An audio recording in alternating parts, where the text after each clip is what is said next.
Hello, Luke here. I would just like to take a moment to disclose upfront that we sometimes talk about sensitive topics in our podcasts, and in fairness to our audience, we will try our best to put specific warnings in the descriptions of each episode. Now on with the show.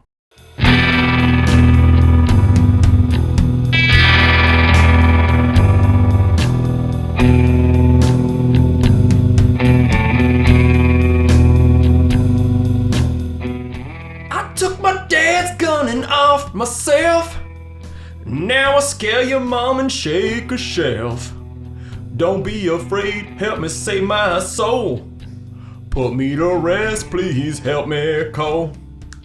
Stuttering Stanley saying let's go. Playing Mind Reader with Dr. Crow. He died a while ago, does he even know? Put him to rest, please help me call. Was Old Time Rock and Roll by Bob Seger. Easily the most wonderfully insensitive one you've done. Yeah, exactly. Yeah, anytime I think it's the first time I ever started with I took my dad's gun and off myself. Yeah. We finally get to use our trigger warnings. Exactly. And welcome to the Nostalgia Killers podcast, where we revisit films from our youth to see if they still hold up or should be inserted into the great DVD player in the sky. I'm Luc Londe, joined once again, almost as always, by Chuck Starzenski. That's right. I am here, or am I? Am I dead? Am I just a waking ghost? What's happening? Joined also, once again, almost as always, by Lauren Heney. Hello. Thank you for having me. And a petrified Sam Coughlin. Joined by Mr. Spoilers himself. He doesn't know if Chuck is really a dead person. Spoiler alert. Let's see. In one of the greatest examples of a child actor outperforming the rest of the cast since the feral boomerang kid from Mad Max, join us as we continue our spooky season rituals and revisit The Sixth Sense. And be sure to stick around for our Sonic Death Monkey Top 5. Is that what it's called? Yeah. It's been a while for me. That's all good. Where we're going to talk about our top 5 films we wish we could see again for the first time. I had fun with this one. And it is at this point where we redundantly like to honor our Sam Coughlin spoiler alert. Spoiler alert. He was dead the whole time. Bruce Willis, his character, was dead through the whole movie. Holy shit. It was awesome. And that's the end of our show. Thank you. Yeah. That's the quickest A to B right we've ever done. Yeah. That's awesome. Nothing happens in between. There's no like beautiful character development or mother-son bonding. No, not at all. Nothing. Nah. Yeah. Just the twist. Yeah. So how about we get into it? How is this very special to you? Yeah. This movie is seared into my memory, which is cool. That the main character's last name is Sear. So my nostalgic attachment to this movie is going and seeing it in theaters when I was like 10 years old, a very sensitive, empathic young boy, much like Cole Sear. And my dad, like my parents do their credit. Like we were not raised by the television, but my dad made some really bold choices as far as like, oh yeah, the kids are ready for this one. So my mom's out of town one weekend and he's like, we need to do something. These kids are freaking me out. Like they're, and so he takes us to see The Sixth Sense. And we saw it. It terrified me. We drove home and I don't remember any of this. All I remember is sitting in my parents' lazy boy in the middle or in the corner of the living room with my hands like I remember my heels digging into the armrests so that I could force my back and head as far back into the lazy boy recliner as they could go so that I wouldn't see anything that was behind me. Yeah. And my dad being like, all right, it's time for bed. And me being like, no, you don't get it, Dad. I can't get up off the couch. I can't get up off the lazy boy because I'm pretty sure there is something behind me. And he was like, there's not. And I was like, yeah, but you wouldn't be able to see it if there was. And this argument going on for like 45 minutes. And my dad later confesses to me that he's like, he was scared that my mom was going to come back from wherever she was on like her rare weekend without the kids. And I would have been in a mental traumatic ward, mess. you know, and he's like, oh yeah, we had a great weekend. Tess is fine. You know, the little one, she's tough. But the boy, you know, we had to check him into a ward because I took him to see this fucking movie. Also, spoiler alert, when you're a grown up and you see it, it's not that scary, but that's my nostalgic attachment. I don't think I'll ever forget being plastered to that chair, afraid to get up. It wasn't this movie that did it to me, but I was left home alone a lot as a kid. And as the sun would go down, it would just get dark and I wouldn't turn any lights on and it would get too late. So I would just kind of like push myself into the chair and leave Nick at night running and like be too afraid and petrified to get up and do anything. Because it was fucking dark everywhere. Oh. Yeah. I feel that feeling, man. Yeah. Yeah. Yeah. Like if you just keep your back against the wall. Yeah. Don't move. Yeah. Yeah. Be very quiet. Super duper rough stuff, guys. Wow. Who needs therapy when you've got a podcast? Shit. Certainly isn't cheaper. Yeah. My nostalgic attachment to this movie started 24 hours ago when I watched it for the first time ever. Whoa. Yes. Right. Oh, we need an alarm for this. I know. Yeah. Awesome. Yeah. But through like the zeitgeist, you had probably known what happens and I did know. Isn't that sad? Oh, gosh. I'm sorry. It is sad. I definitely watched it with the knowledge that Bruce Willis's character, Malcolm Spoiler alert. something. Malcolm Crowe was dead the whole time. So when he got shot, I was kind of looking out for the little clues and yada, yada, yada. I've not seen a lot of M. Night Shyamalan movies either. So I know the lore of his style of filmmaking. So it was interesting to just kind of sit back and watch it for the first time. So yeah, glad I did. Thank you. Cool stuff. Thanks for having me, guys. Yeah, I, much like Sam, saw this when I was 11. I did not see it in theaters, so I waited like the full, year-long theatrical run to like rent it from Blockbuster. And yeah, as a kid, it completely freaked me out. Specifically, the ghosts that were children, which like I don't want to, steal anyone's favorite scenes or least favorite scenes, so I'll just leave it as vague as that. It's all good. But those characters specifically, I was just like, no, like you can, I was like, I was but a boy and I was like, you can die as a child? Like, I was like, oh God, no, like this, fuck this movie. God. And I hadn't seen it until last night since I was 11 years old. Ooh, nice. Mostly because of like the cultural zeitgeist around it. Cause it was one of those things of like, shortly after I saw this movie, like a year or so later, like all of a sudden Scary Movie comes out and they parodied it. And like, and then like every single, TV show ever has some kind of Icy Dead People riff. But yeah, also much like watching Fight Club for the first time, this twist floored me as a kid. I was like, yeah, absolutely blown away that he was dead the whole time. And it was not spoiled for me. I was just like, yeah, completely floored. I had the same thought as I was watching it. I couldn't remember if I'd seen it between when I was 10 years old and now, but it just has for however many years, Icy Dead People was everywhere. So I couldn't remember if I'd just osmosed everything about this movie, like re-osmosed it, or if I'd ever seen it again. I might have only ever seen this movie twice, if I being totally honest. Yeah. Right on. Well, I may have been the only lucky one at the table to have experienced it as it was meant to be experienced and not knowing anything about it going into it. I think I was 18 or 19 when it came out. Saw it in theaters, blown away. This came out in the same era as Fight Club and The Matrix and all these movies that were coming out just totally fucking with reality. And like Same year. It was awesome. Yeah. I've seen it a million times since then, and it still gives me chills. Like I watched it in the dark last night by myself. Super effective.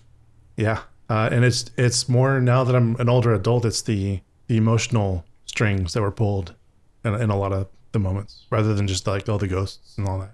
But yeah, I still like the movie. Still does it for me. I couldn't pick my most nostalgic scene. So what I'm going to pick, which is kind of weird, is like actually a spoof from another show about the movie. And there were so many. There's so many. It's been going on. It's still going on. Yeah. But my favorite one is the TV show Spaced. You guys ever seen it? Oh, yeah. With Simon Pegg and everything. Yeah. Yeah, Simon Pegg and Nick Frost, they do the scene with the car. Like there's a woman on a bicycle that got hit. And they actually got Olivia Williams, who's from this movie, to play the person who got hit. But she's alive. She's like, why don't you watch where the fuck you're going? But that's I mean, for all the scenes, like, Lauren, were you able to appreciate the trickery? Were you able to see it from both sides? Like, as a person who may not have understood that he was dead through the whole movie? Yes, I was really impressed by it. Wasn't heavy-handed at all. It was subtle, and I could see that it was like very carefully thought out and carefully done. Every little like Nice. subtle trick there, and I'm like, I know, but I can see how that, like, you can read the scene in a couple different ways, and that's why it obviously worked so well. Why are these lights flashing? We have ghosts behind us. Ooh. Oh gosh, do you have a blanket? I feel a chill coming on. Right? I can That's see why your they breath, cranked Sam. the AC so hard. Lord, put the AC on. Why is it so chilly in here? How do you say I don't want to die in Spanish? Yeah. Kind of ruined the joke there. Sorry, guys. How about you guys? The nostalgic scenes? Anything that like stands out to you? There are a lot of things that jump into my minds. Maybe if you have one, you can go first, because I have maybe the entire movie in like 5-second increments. Yeah. So I don't have a nostalgic scene. I do have a favorite scene. As far as like true nostalgic scenes, like Cole's encounter with the poisoned little girl, like destroying his sanctuary, like his little, like, you know, his little tent, his little fort that he built with all the like, his little tent that he built with all of the like Catholic iconography and everything like that. And then she just comes in and just like is like just like vomiting and like, I don't feel sick anymore, kind of thing. Like, that was just like, as a kid, I was like, that was a like, like leave the room kind of like, just absolutely no. Yeah. This ain't Goosebumps no more. Exactly. It's like, this so isn't much. Are You Afraid of the Dark? This is actually scary. Yeah. I think for me, the one that always jumps into my mind is that scene where, I think maybe it's the first scene where you meet Toni Collette's character, Lynn. Yeah. And she's like doing laundry, and then she like bops into the kitchen and she puts the laundry in, and when she comes back in, every cupboard in the kitchen is open, and the kid is sitting absolutely still and petrified in the middle of the table. That still gives me chills. Oh, it's so well done. It's so well done, and there's no like ghost or anything, but it's super haunting. Yeah, I that moment really comes back to me in a strong kind of way. What was your favorite that you saw, Lauren? It was the scene in the car with the two of them at the end of the movie where he's like, I'm ready to communicate now. I start crying. Oh yeah. And I think it's really just like a testament to both of those actors are just so fucking good and believable.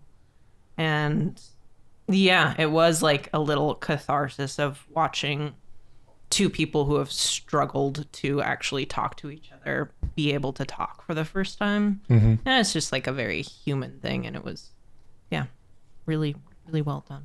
Yeah, it was also so nice having catharsis, in the sense that, like, it was just, I feel like a lot of modern horror does this thing where they like kind of set that up and then they pull the rug out from under you, and it's like, no, like, there is no reprieve. We're staying in the nightmare, you know, like that kind of, like, it's like, oh, you think you're still asleep? No, you're awake. This is reality, brother. Look around. And then this movie does that thing of like, no, we've done enough. Like, the point of this movie isn't necessarily just to like spook you to your core. It's like, we're trying to actually say something. We're trying to make, you know, connections with the characters. And it's very beautiful. It's May I ask a question real quick? No. And I'm going to possibly reveal my like ignorance or assumptions about this movie in asking this question. So the first time one watches it, one's like, oh, there's this fully alive therapist who's dealing with this fully alive little boy who needs help. And the therapist helps the little boy. And then at the end, you get like, holy shit, the little boy helped the therapist. Cool.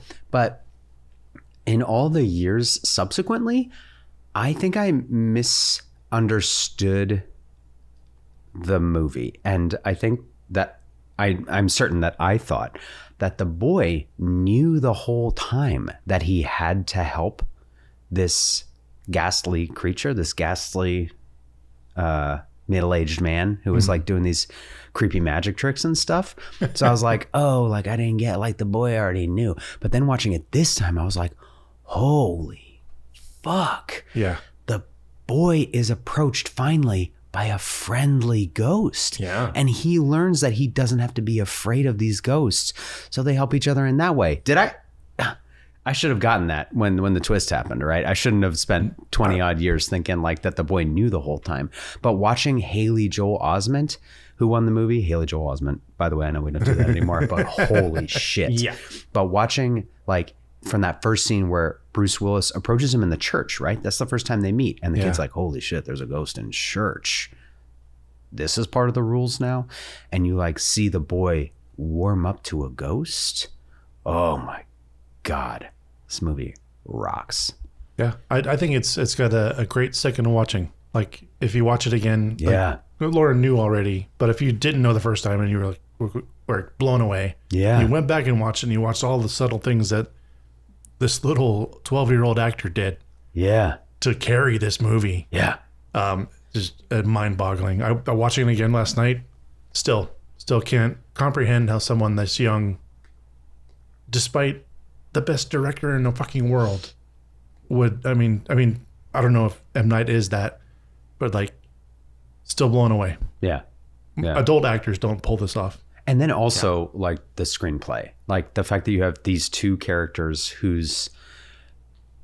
where this relationship, so you have like the boy whose the stakes are so high when a ghost comes up and wants to talk to him. And you have the therapist, the stakes are so high with this little boy who he can save and like redo this thing that he, messed up. And the reason that he's haunting the earth, is so that he can like get this thing right, such high stakes.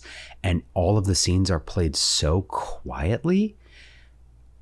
So excellent. Yeah. So excellent. I really love the silence and stillness between those two characters, which speaks a lot more volumes and lets the screenplay do the work. Because the screenplay's fucking righteous. Because you just maybe M. Night Shyamalan is not the greatest director in the world, but man, this screenplay rocks. And so the scenes where they just they play it real still and real quiet and let the words do the work.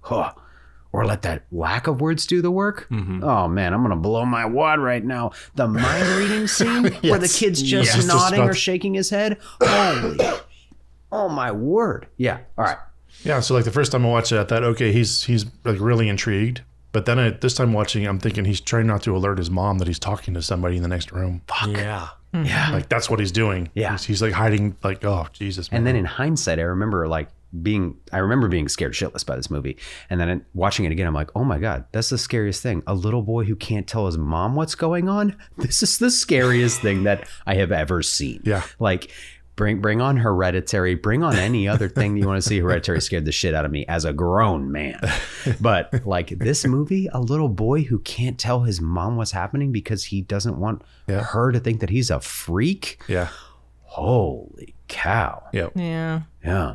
I think that watching this for the first time, I honestly got a little bored in the beginning because it is still slow moving. There were parts where I just kind of checked out or the dialogue felt a little forced or cheesy. But as I started getting more engaged, honestly just started watching the performances, that's where I got drawn in a little bit more. There is a first-time filmmaker tinge to the entire movie. Oh, definitely. A little bit of film school leaking into all of it, which I still like. That I guess would be my criticism of the script, is that there's some of the dialogue I'm like, this isn't how humans talk to each other sometimes. But a lot of it, I got way past that by the end of the movie. Sure. They kind of, I don't know, it didn't matter to me anymore. Or maybe I got used to the style, or maybe I wasn't even super listening to the exact phrases they're exchanging because I'm more caught up in the human relationship dynamics that are happening. So, yeah. Nice. Anyone got any nitpicks? I do. Fixes. Yeah. Gross child mouth close-ups. There are so many fucking close-ups on his little child mouth with his fucked up teeth, and there's so much spit Yeah, there's a lot. up Yeah. and down, and I think that's some of that film school stuff coming through, I think. When does that happen? Does it happen in the Stuttering Stanley scene? I remember Yeah. it then. No? Yeah. There's some there. It's There's just often enough for me to write down gross child mouth. The fact that I didn't notice it makes me feel uncomfortable with myself. I'm like, why did I not notice that? That's weird.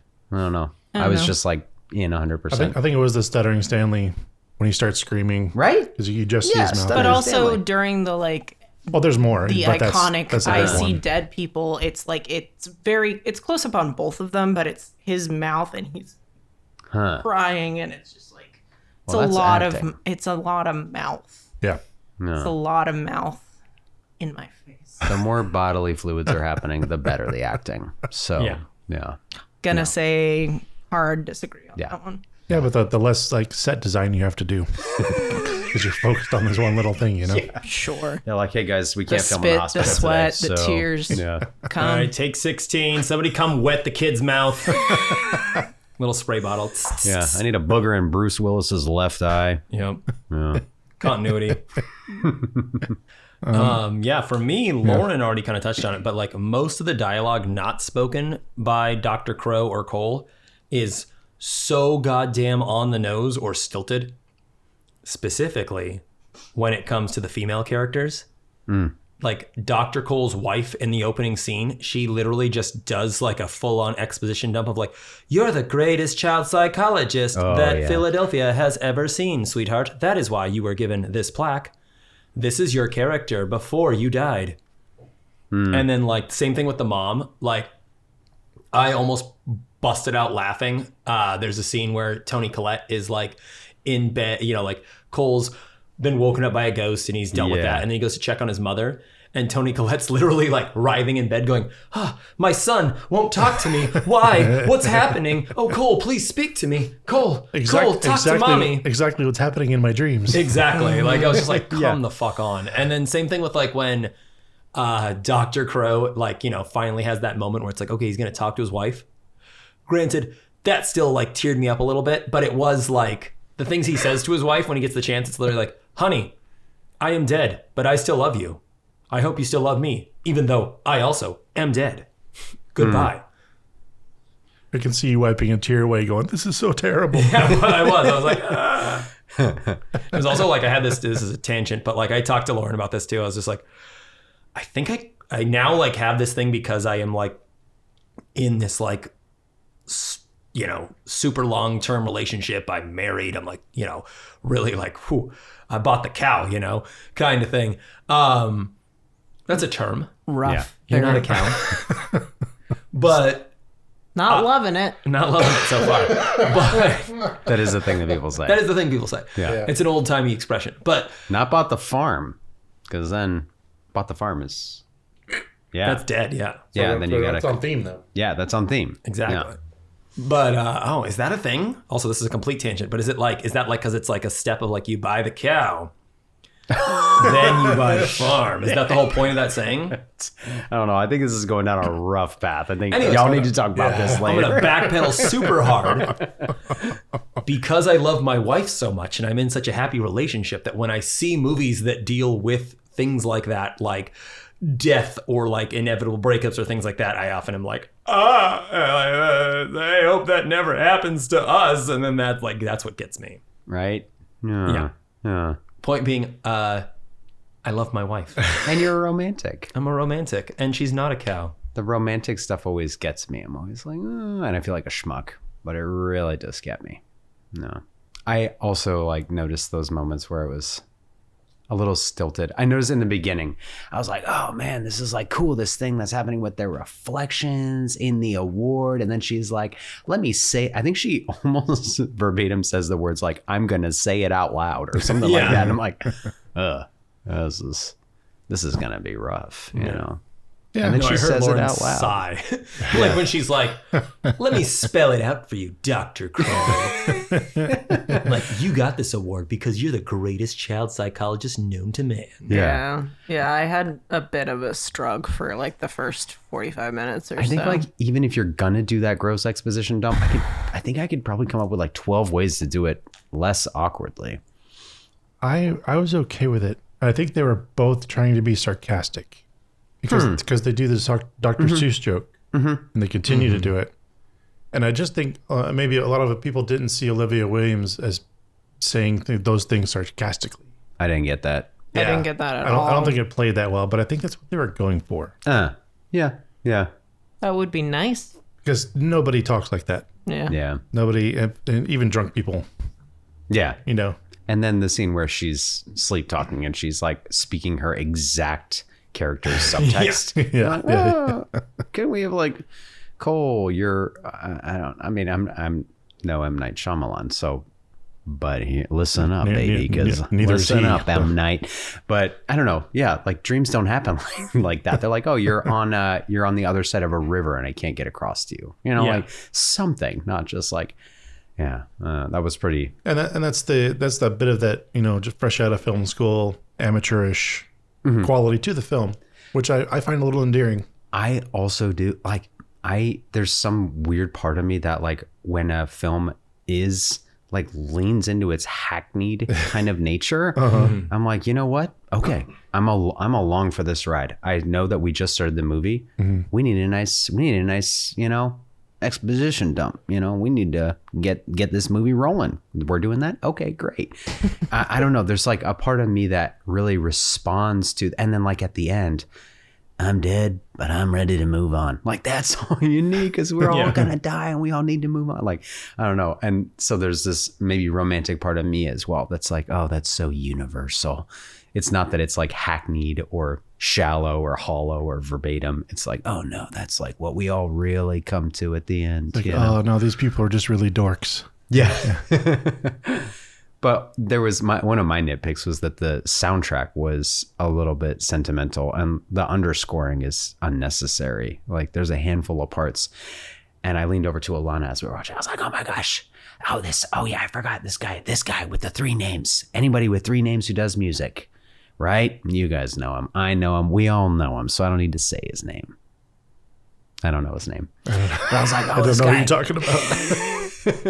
Are you talking about the composer? I'm talking about the composer. Thomas Anthony Howard. I think he's got 3 first names. But I'm like, oh, James Newton Howard. You guys can cut this podcast, right? You know we don't. Like, I'm dying out here. I'm begging for a lifeline. You know this is going to be the ad. Right? Nobody's got a goddamn phone. This is getting clipped. This is going on Instagram. Can find it. Oh man, I'm freaking the fuck out. Anyways, the point is there's some piece of music that this guy does that I just like loved. And then I found out that it was in The Village. And I was like, oh, The Village. Well, I can still love this piece of music, even if it was from The Village. And I was like, oh, girl, like this guy does the music. And she was like, okay, cool. I don't know him. I was like, well, you're about to. And then his music was kind of like smattered all over the place where it was like, we don't really need underscoring here for this moment. Maybe because I don't know, spoiler alert, but we saw the movie 25 years ago. And James Newton Howard. James Newton Howard. That's what I said. That's what he said at the jump. Thomas Anthony Johnson. Brilliant composer. But I don't know. I found some of the underscoring to be a little bit sentimental. And maybe, I don't know, the sentimentality of the writing didn't bother me as much. But the sentimentality of the music did kind of like, it was like a little bit nails on a chalkboardy for Interesting. me. I didn't notice that so much as the strange metal music playing at the kids' party. With the oh, I noticed that. With the effete mothers just standing around listening to this weird heavy metal that's going on in the background that no 8-year-old listens to. Huh. It was like Rob Zombie, but not Rob Zombie. And it wasn't, I don't remember this.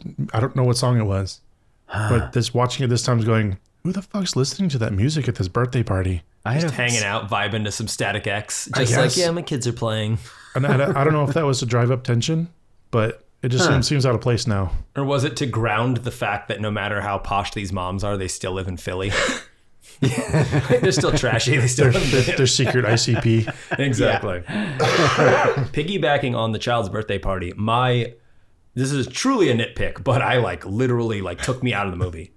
Is Cole's mom, Toni Collette, is talking to another mother, and she's like, yeah, Cole doesn't get invited to a lot of parties. Like last time this happened, we were at Chuck E. Cheese. And there's a fucking grown woman in this movie in Philadelphia who doesn't know what a Chuck E. Cheese is. I think that's more about class. That's a class that was a class statement. Okay. Yeah. But then that was what rubbed me wrong about that metal music. Is like, why the fuck is that playing? Yeah. Yeah. Yeah. Yeah, I kind of missed that story. Like, yeah, Chuck E. Cheese is this, very quaint children's entertainment area. While in the background it's, Dad, I am the one. Just like, okay. Okay, you can listen to the soundtrack from Family Values 99. But you you don't know what a fucking Chuck E. Cheese is. Get out of town.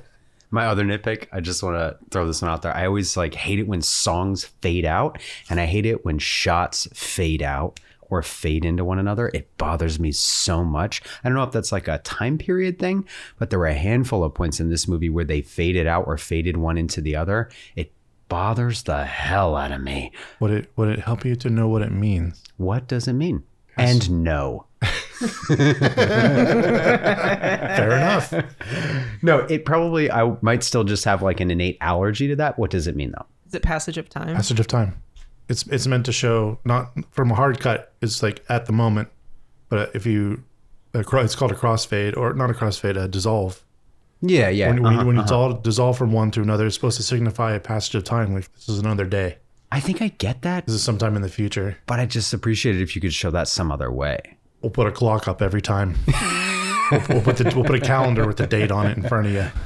Does it ever do a fade to black and then start, or is it just fading from one? I think there are a couple of times where it fades to black, and I'm like, oh my god, they're That fading one I all the hate. way to black. Oh, Personally, if Yeah. it fades all the way to black, that that's like bothers a me. that's a straight up commercial break is what I feel like every time.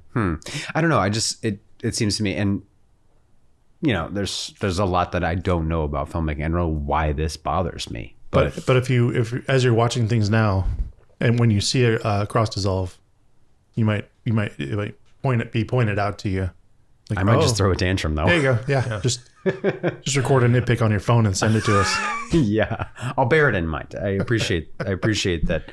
I'm sure it's done intentionally. Yeah. I'm sure that it does mean something. Every time in this movie, it's done intentionally. I couldn't tell you why it bothers me, honestly. But I don't know. You're weird. I don't know. I'm a freak. Yeah. I'm a freak. Look at my face. Does it look like I think you're a freak? Yeah, a little. Yeah. I don't know. I guess just if you write the scene with the scene has a line that clearly ends the scene, and then the next scene is going to have a line that clearly begins the scene. I think I know why this bothers you. Ah. It's theater background Theater. stuff. Yes. Yeah. I think because it's the scene has a definite end, the scene ends, and then the next one begins, and there might be a transition, but it's more of a definitive boom boom kind of thing. Maybe. Yeah. Yeah. I don't know. Yeah, maybe that's it. I just feel like the scene should end. Not the filmmaking should just kind of bail. I don't know. Or you're just jealous that you can't do it in real life. Yeah. Yeah. That I can't have a budget or get paid in You real can't- life. You can't do a real life Samesies. cross dissolve on stage. Yeah. Yeah. No, we must have an arduous scene change with some blue lights for you. Yeah. Let me teach you a thing or two about underscoring, bud. Yeah. Maybe that's why the underscoring bothered me. It's well, that's a tool for boring scene changes, isn't it? You don't play music during a scene. You do that when you want everybody to not leave the theater because they think the play's over. I got one final nitpick, and it's much like the last one. It's a true nitpick. Why is there a child doing Bart Simpson detention? I will not, do this in class again during class. I don't think he's doing that. I think he's doing a math problem or something. No, Is He's he definitely writing? doing a I will not hit or not kick people. Hit or kick people. Yeah. Oh, Yeah. Yeah. That's a a see me after class detention move. He's like doing that like as if he's solving like a quadratic equation. Yeah. And then Stuttering Stanley's over here just like, let's learn about the history of Philadelphia. And just like, yeah, it's just strange. Yeah. That occurred to me as well. Like, if this is punitive, then why does he get to stand up? Like, being stuck in a desk is the worst. Yeah, exactly. I was going to say, like, I would start hitting and kicking people if I got to just like, cool, I'm just going to write this and not learn. Yeah. Like, I don't have to like... Teacher's not going to ask me questions. Exactly. Yeah. Yeah. Wouldn't you guys be more embarrassed if you had to do that in front of your class? Not me, baby. Depends on how good at hitting and kicking people I was. Depends on my penmanship or my chalkmanship. Well, y'all are just unruly then. Or my dry erasemanship. Yeah. It's hard for me to think back to that period of time in my life. I noticed that too. I was like, why is that kid doing that? I've never seen anybody do that in real life. No. In any manner. I thought it was just a trope. And perhaps from The Simpsons. Is it supposed to establish something about the teacher? This guy's an asshole? I think it was just for the effect of having the kid staring off. I think from, maybe like, that was the it. drawn out chalk. Yeah. That's all it was. Yeah, the little that chalk one little visual trailing gag. down as he watches Cole freak out. Yeah. Yeah. Maybe that's what it was. That's all it was. Yeah. And you guys are reading way too much into it. Yeah. Fair enough, because M. Night Shyamalan wanted the teacher. He's like, I can't have the teacher freaking out and doing that thing on the chalkboard. It's all good. We cracked the nut, baby. We figured that scene out. Yeah, nitpicks no more. No. Fixed. Couple The movie's squirrels fixed. just num on that little acorn meat because we cracked the nut. On to Rainy Day double feature. I'm going with The Blair Witch Project. Good pick. Good pick. Never seen it. Really? Oh my gosh. But you know how it ends. No. Oh, There's a witch. we should watch it. There's a fucking witch. Yo, there's a project. Maybe we'll fire that It's a up. project. If you can experience that without it being spoiled for you, fucking do it. I don't think I know. Yeah, I imagine you can find several people around you who also haven't seen it because it was a very specific moment in time. Yeah. I picked up Blair Witch Project. I want to say that was also 1999. Yep. So it's like these two. And so there's like this moment where maybe... we're in pre-spoiler culture. Pretty much, yeah. The internet wasn't insane like it is now. Yeah. I was going to suggest like big studio movies are maybe giving way to like more indie movies. But I'm not really sure about that because I don't know. But like... Oh, it's both. The Blair Witch had a huge offline campaign to like boost the reality of it. Oh, yeah. Yeah, I remember being so just completely disenchanted when I learned that it was all fake.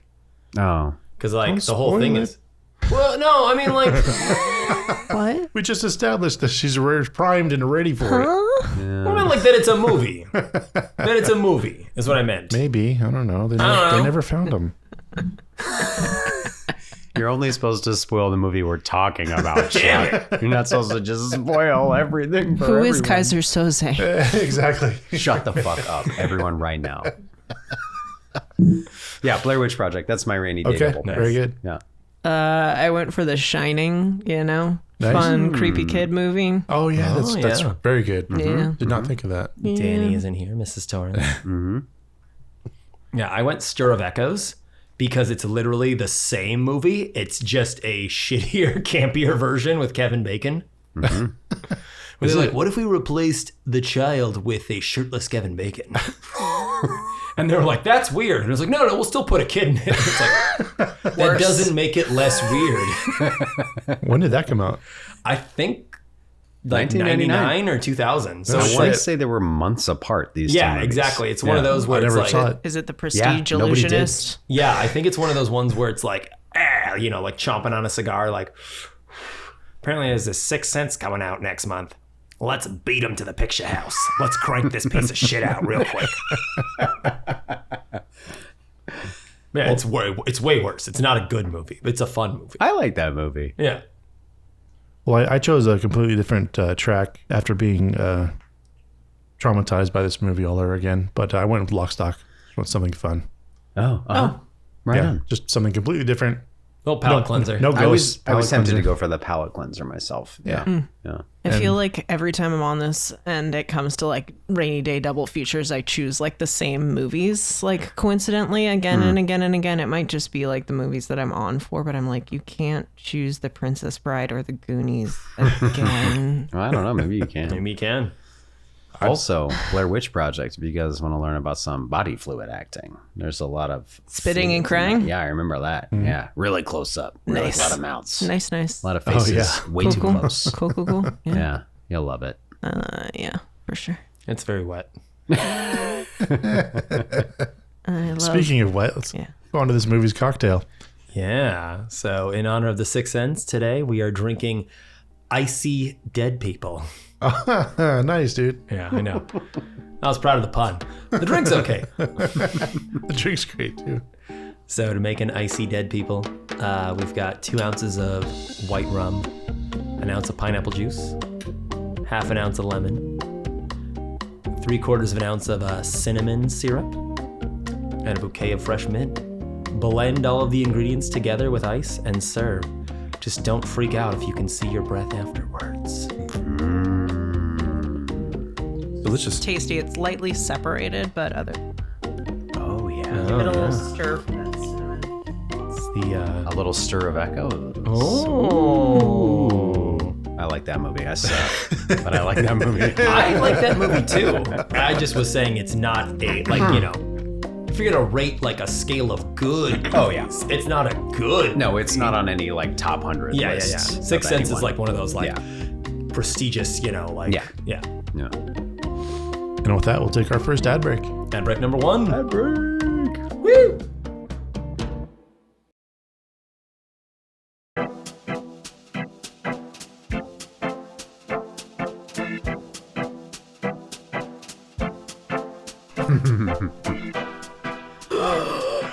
Oh, do we go? Alrighty. And we're back. Yeah. No, you do it. You do Okay. it better. Oh. Now that everyone's through making fun of me. You guys ready to be back? I'm fucking ready. I love it when we're back. All right. And we're back with Nostalgia Killers Trivia. It's time to see who knows the most and who is but a know-nothing ghost. Alrighty, guys and ghouls. Let's get started. First up in Casting Corner, which of the following actors was not considered for a role in The Sixth Sense? Number 1, Kevin Spacey would have been the lead Malcolm Crowe. Number 2, Meg Ryan as his wife, Anna Crowe. Number 3, a very young Michael Cera as Cole Sear. Number 4, Marissa Tomei as Lynn Sear, Cole's mom. Which of the following was not considered? Sarah. Meg Ryan. I'm gonna go Michael Cera. Sam is correct. Ooh. A young Michael Cera allegedly auditioned for the role of Cole Sear. He said this in an interview, and allegedly he did not know that it was a horror movie at all and played the audition very comedically. Icy Dead People. Yeah, exactly. Wah, wah, wah. Take a card, Sarah. Yeah. Guard. Yeah. All right, question number 2. The Sixth Sense was one of only 5 horror movies to be nominated for the Best Picture Oscar at the Academy Awards. Can you name one or more of the other movies? There are a possibility of 4 points available here. Damn. So that I'm looking for 4 other horror movies that were nominated for Best Picture. I was wondering if you'd be like, so I'm looking for, and then just say them and like, fuck. Oh shit! The Schmexorcist?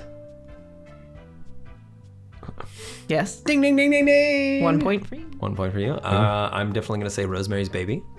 No point for Chuck. Fuck. Oh, you guys do that later. Sorry. It's okay.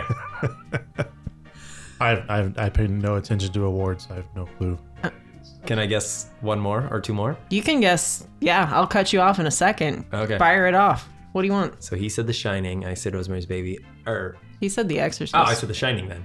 No. Damn it. Jaws? Oh, Yes. Damn it. Come I on, think that's guys.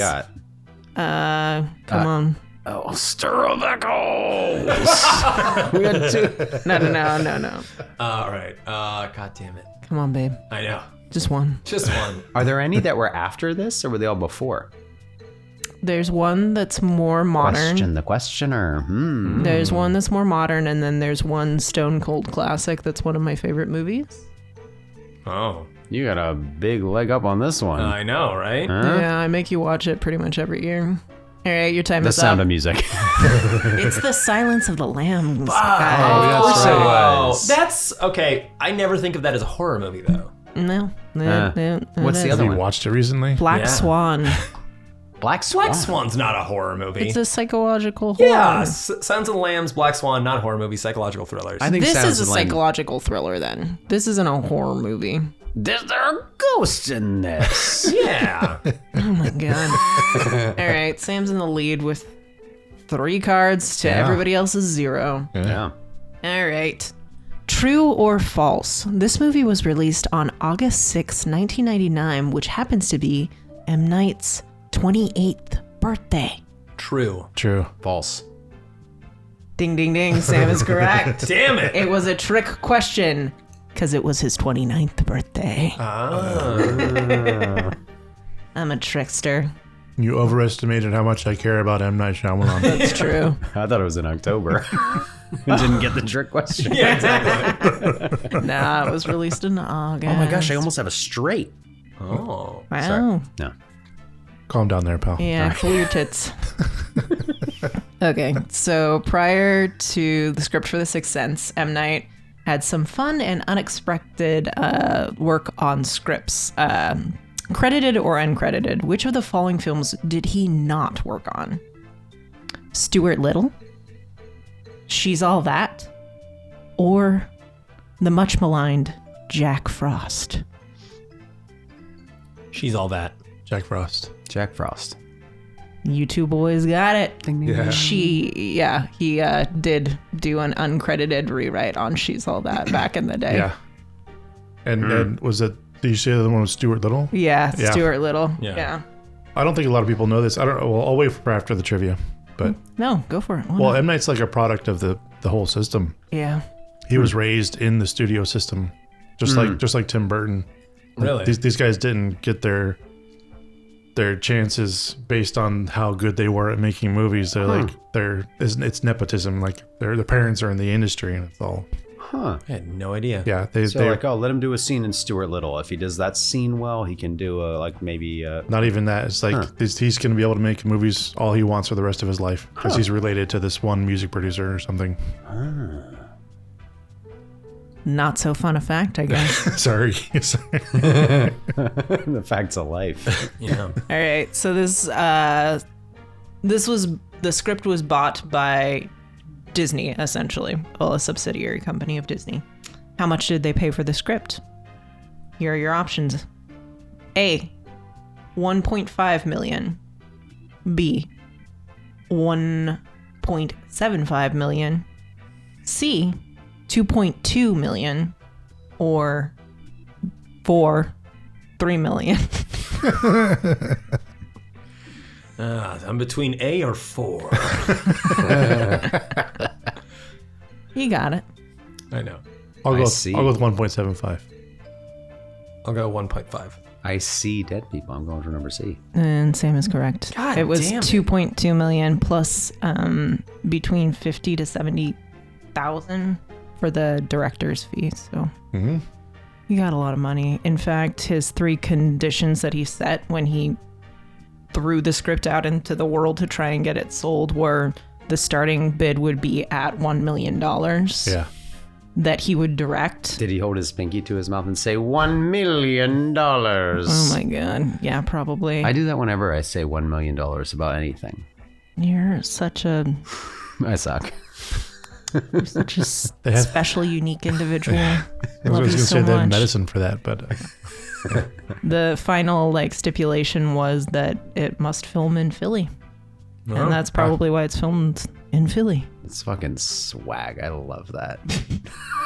This is so cool. Like, not only do I want $1 million, but you're flying to me. Yeah. Like, that's so fucking cool. I also love that it takes place in Philly because it makes Toni Collette's character more believable. Yeah.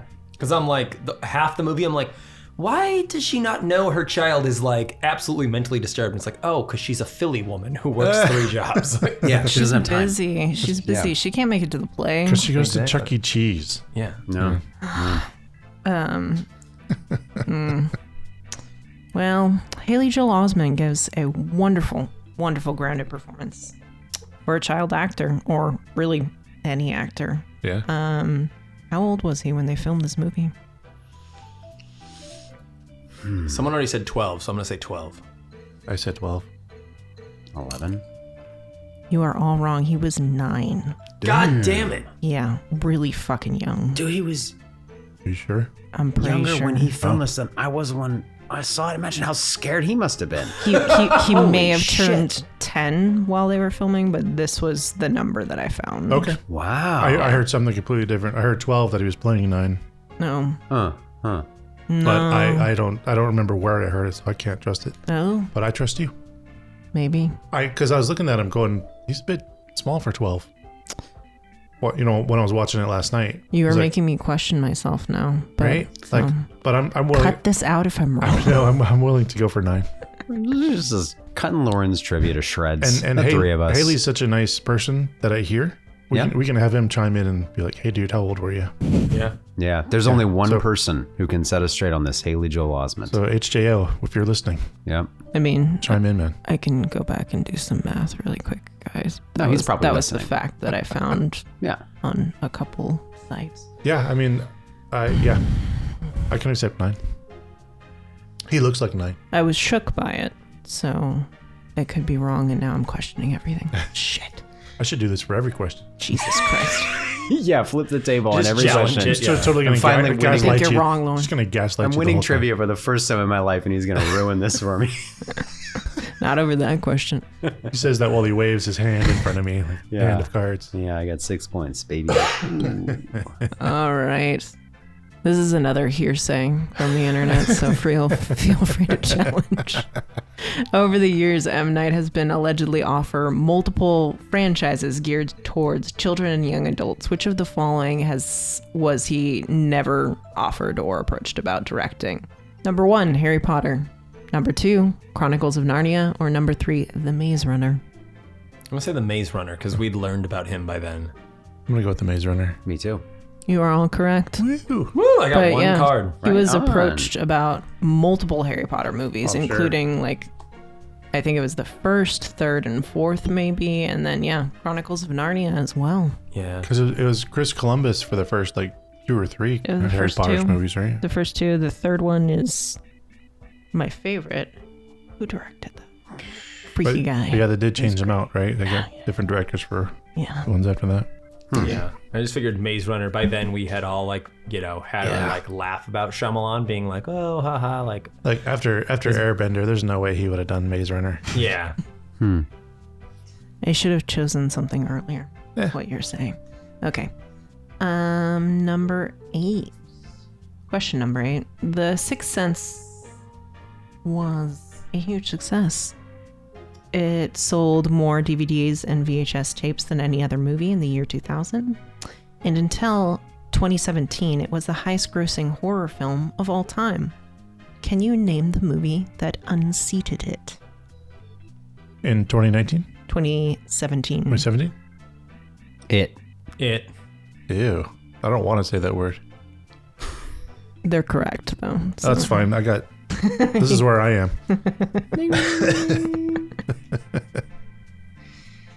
All right. I was kind of strapped for questions here, so It we're really gets hard, huh? scraping the bottom of the Yeah. barrel here with question number 9. Of the core cast of actors, only one of them was born in the United States. Who was it? Number 1, Bruce Willis. Number 2, Haley Joel Osment. Number 3, Toni Collette. Or number 4, Olivia Williams. Oh, that's a good question. I'm going to go with Bruce. I'm going to go with Haley. I'm going to go Bruce as well. It was Haley. Haley. Oh, shit. Yeah, Bruce was born in Germany. Oh. Ah. Surprise, surprise. Hell yeah. Bruce Willis. And I didn't know until recently that Toni Collette's Australian. Yeah, I surprised I didn't know Chuck till last with night. that last night Right? during. Isn't it? I didn't know till this morning. Isn't it like she's No. fantastic? Like she's I think she does one of the best American accents For sure. of a Fucking A. non-American. And then I was waxing poetic last night. I was like, what a portrayal of a working class American. Like struggling to raise the boy. She's got multiple. And then I heard some interview with her, and she was like, "Oh yeah, I didn't really want to do that much, This film just sort of came along." I was like, "Are you fucking kidding me?" She's so good. Yeah, that's why I shouldn't wax poetic too much. That Yeah. being said, y'all hang tight. I'm gonna wax in a second here. Also, I have a bonus question. Sure. I have one more, but you can I throw got one a in. bonus. the segment's I'll not throw quite it over. right quick. All right, it's multiple choice. Sure. Of the four of us sitting at this table, who gets nervous about embarrassing themselves on a podcast and does a little, maybe too much research on the film? Is it A, Lauren Heney, B, Chuck Starzenski, D, Luc Londe, or C, C. Sam Coughlin? C number 3. I'm gonna go see Sam Coughlin.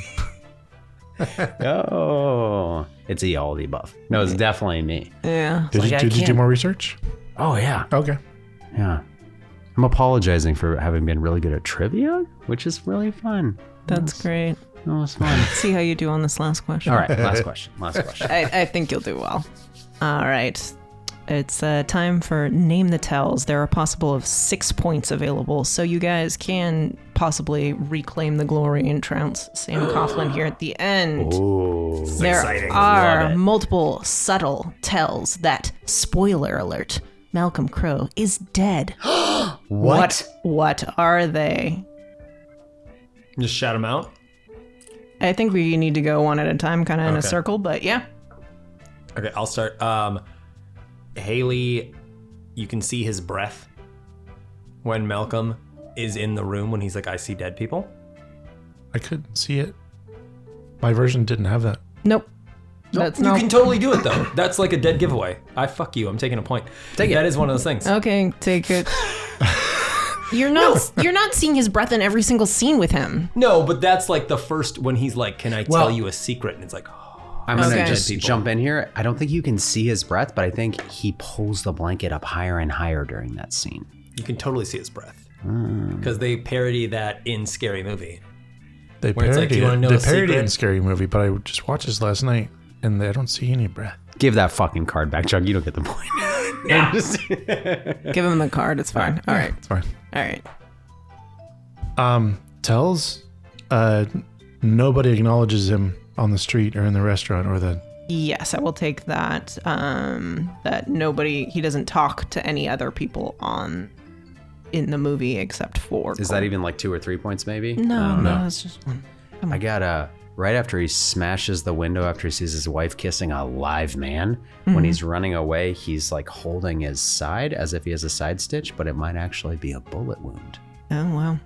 Is it on there? No, but I'll take it. I'll read you my list when we're done. If you guys have any other ones you want to throw out. If none of us gets any right except Luke. It was we can- very, There's all basic. kinds of things There are in very there, basic things. But I never consider them tells. All right, check us out. We just do like free association, Yeah. rapid fire. Ready? Go. Boom. He can't open the fucking red door for some reason. He Yes. can't open the white door with the red doorknob. I think I get the point. You gotta split it, tear that card up. Exactly. No. He can't open doors. Yes. What else? He can't pay for the check at the restaurant. Yeah? Yeah, Ooh, pretty ooh, much. He can't touch or pick up objects other than when he is alone or with Cole. So I will take that. Yes, Okay. you get a card. ooh. Okay. Whoa. Bam. Oh, what else we got? Oh, he's wearing that same damn grimy shirt the whole damn time. Yes, that is another thing. He's Yeah, wearing a baby. variation of the clothes that he dies in every single scene. Almost. He never knows what there's time one it where is. he's wearing. There's one where he's wearing something different. Which one?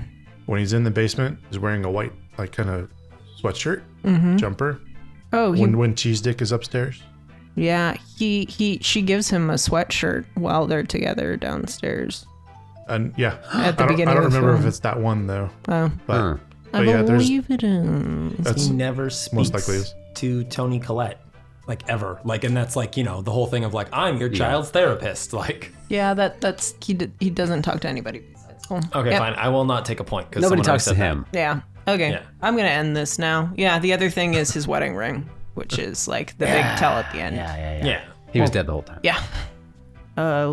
Allegedly, he learned how to write with his other hand, so you couldn't see that his wedding ring was not on his finger because he's garbage. a lefty. I don't like that. That's maybe also a nitpick I would have thrown in is like the written exposition was really ham-fisted, like circling all the little things over and over and like zooming in on it and like, come on, dude, we can read. I would have done when he's writing down that Latin phrase and then he takes for fucking ever to write down the translation. I'm like, dude, what the fuck? Does this guy not know how to write with his right hand?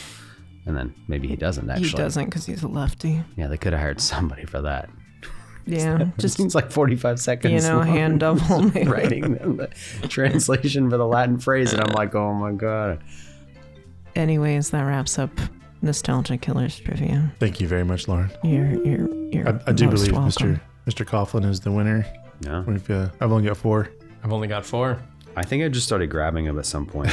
I've got like 50. Because he panic researched right before the episode. I did. You know, my Wow. dad might listen to this. You know, talk about Ghastly. Also, Like, speaking of Sam, you didn't dads, know your facts about that movie I took you to see that scared the piss out of you when you were 10 years old. Speaking of not disappointing our dads, it's time to thank our executive producer, Addie Martinez. Daddy, Thank you, Addie.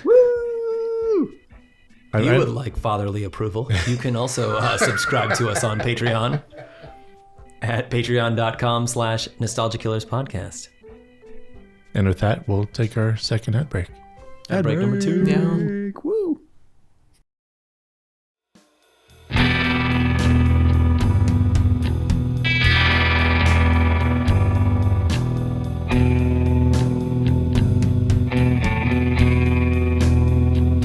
And we're back with Act 3, the award categories for fatherly approval. Where we start with my new band name. All right, I'm going to pick the cleverest one so my dad thinks I'm the smartest one here. You're the smartest boy. Thanks, Dad. So, my new band name is Stuttering Stanley. Their album Upset Words features the hit single De Profundis Clamo Ad Te Domine, or From the Depths I Cry to You, O Lord. And I'm not sure what kind of music they play, but I'm going to that show. Nice. Yeah. I see chanting and candles. Yeah. Ooh. Yeah. Yeah, but maybe like a little bit of like, because it's got to be a stutter going on. A little new metal action, I think. Yeah. Oh yeah, it's it's that German band, basically. Rammstein. Yes. The artist is Cheese Dick. And the album is This Play Sucked Big Time, and they are Showtune's cover band. Hell yes. That outdoes mine by leagues, so I'm gonna just let that one go. I'm getting rid of my Stuttering Stanley tickets, and I'm going to see Cheese Dick. I got tickets to Cheese Dick down at the Fillmore. Y'all want to come? Yeah. I've got Don't You Know Me Hero. They're like a early 2000s white belt screamo band. And their album is She Saw You Dance. And their hit song is They Don't Have Meetings About Rainbows. Oh yeah, baby. Like that. Very nice. You guys got any more? As it should be. Go on to our Roger Deakins Would Be Proud Award. For me, it's there is some film school stuff in here. However, the smartest use of a single scene pan tilt is, for me, the Did You Take My Bumblebee Pendant scene at the table. When the camera zooms into each person, instead of cutting, we never cut. We only ever zoom, pan, and tilt to see things going on. And when we're looking at one person or listening to the other person talk, that to me is like brilliant. Just brilliantly done. It's done it a few times in this movie, like the girl vomiting in the tent.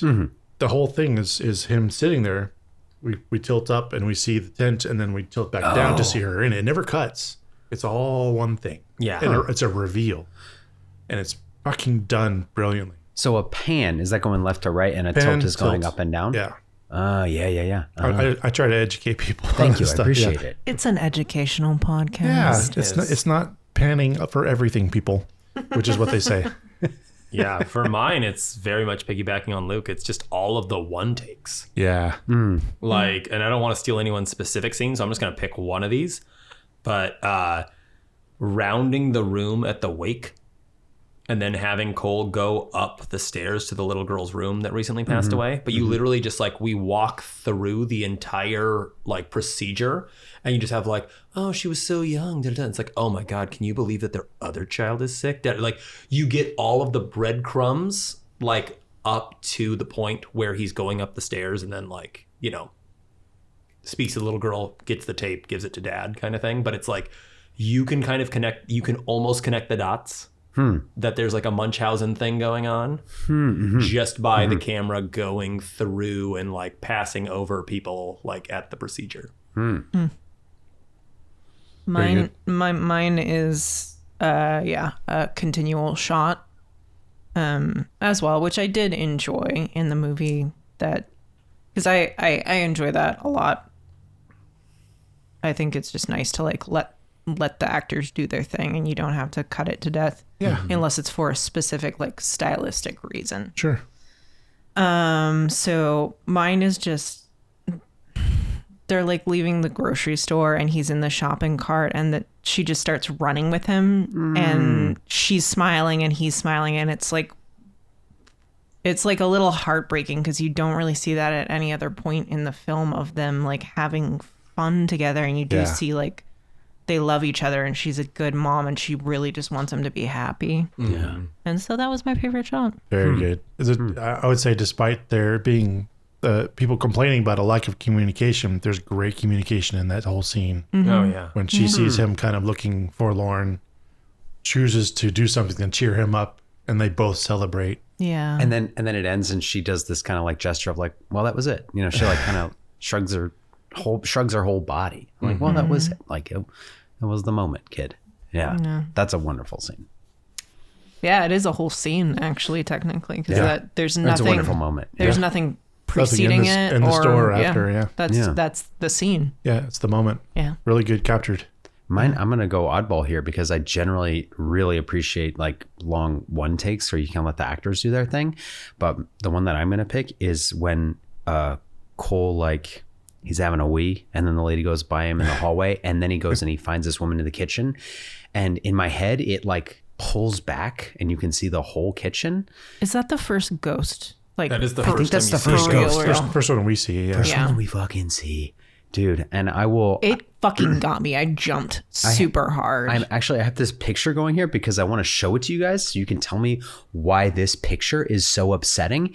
It's static and you only see it for like a second, but it's like the woman with her slit wrists and her pink bathrobe, and she's kind of off center, just off to the right of the frame, and all the cabinets are open, but they're not all open all the way. She's the one doing the opening thing. Yeah, she's the one doing from the the opening breakfast thing. I just scene. put that together right now. Absolutely. Oh, are you serious? Yeah. Dude, fuck. Because you can see his handprints on the table from being Oh, I fucking know freezing. I know that, but Yeah. I never put together. There's She's the one. so many Yeah. other ghosts, but she's like the one. that shot, just like Googling it and finding it right now sends chills up my spine. I don't know. There's something like really violent about that shot. I don't know if it's the lighting or the framing or the sort of like, there's like, it's sort of maximalist. There's a lot of texture and your eye isn't necessarily immediately drawn to this woman. It's kind of drawn away to all these violent. I was gonna say that's fucking, what you hit the nail on the head. It's the disorienting like chaos of it. It's because it's much like when I'm not like a neat freak or anything, but it's like when like I come home like, you know, and like cook dinner and do a bunch of stuff and leave like 19 cabinets open and like the kitchen isn't dirty, but like all of the pans are down, all of the plates are out, it's just that like very just like cluttered, like sort of just kind of claustrophobia. And I think that's what's happening in that shot. Yeah. Fucking love that moment. Yeah. Pretty good one. Yeah. It just happens for like a half a second. Yeah. Holy I shit. don't remember seeing that. Like, Yeah, it happened. It's just like there and then it's gone. Yeah, I didn't. And like they spent probably an hour setting every one of those little things. Yeah. Too. Totally worth it. Scares the shit out of me. Yeah. Also, this movie all throughout, there's like a part where they overtly talk about like when your hair stands up on the back of your neck and your arms stand like, oh, and as I'm watching this for maybe the second time in 25 years, I'm like, yeah, bring it on. I love it. This movie made my like send a chill up my spine so many times, even though I knew it was happening. Yeah. But I was like sort of complicit. Oh my God. So chilling. I love it. Yeah, actually, now that you mention that, I can't think of a movie that I've seen recently that has done that. Like it literally did. Yeah, it did make me very uneased. Yeah. And it's not like visceral or gross, but it's kind of just like, ooh, it's got that ooky spooky thing. Fucking love this movie. Sorry, that was where we go off the rails. That's fine. Just got a we're lot still of, on the rails, still talking about the same thing. yeah. Good. You got You like, guys talking about it makes me enjoy it more, honestly. we only got like 10 awards. I got like 45 things to fit in there. Yeah, that's true. Right on. Anybody got any more?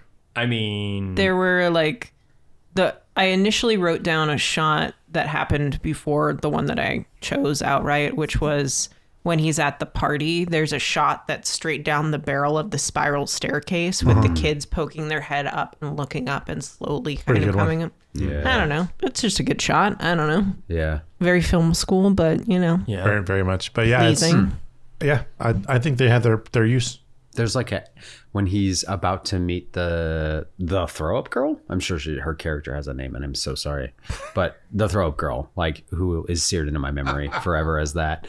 And it's like a shot down the hallway, but it's from above, and it's at an angle of him like desperately trying to close clip his fort back together so he can hide. Yep. I love that shot. I don't know.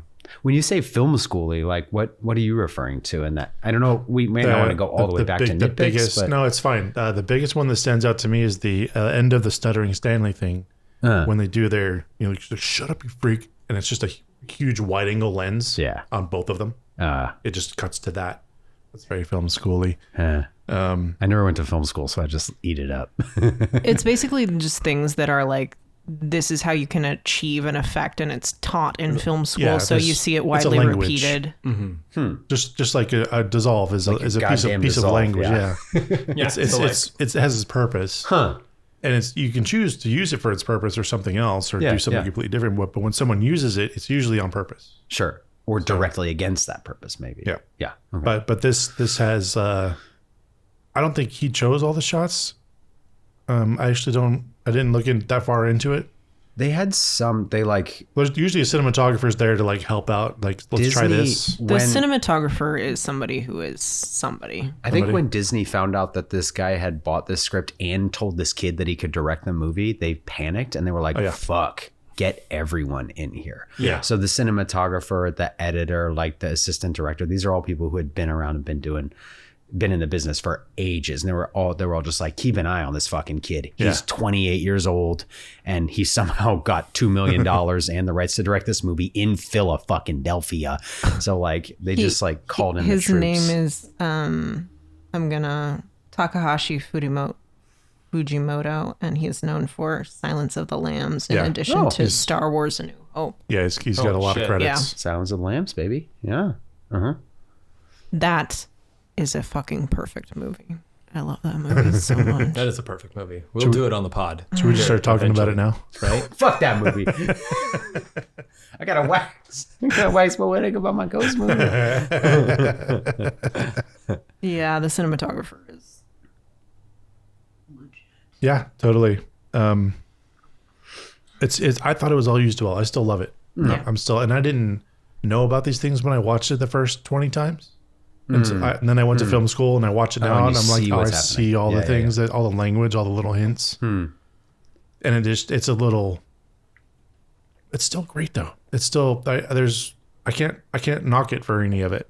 It just looks to me like this is someone's first film. And that's all. Yeah. And there's nothing wrong with that. Yeah.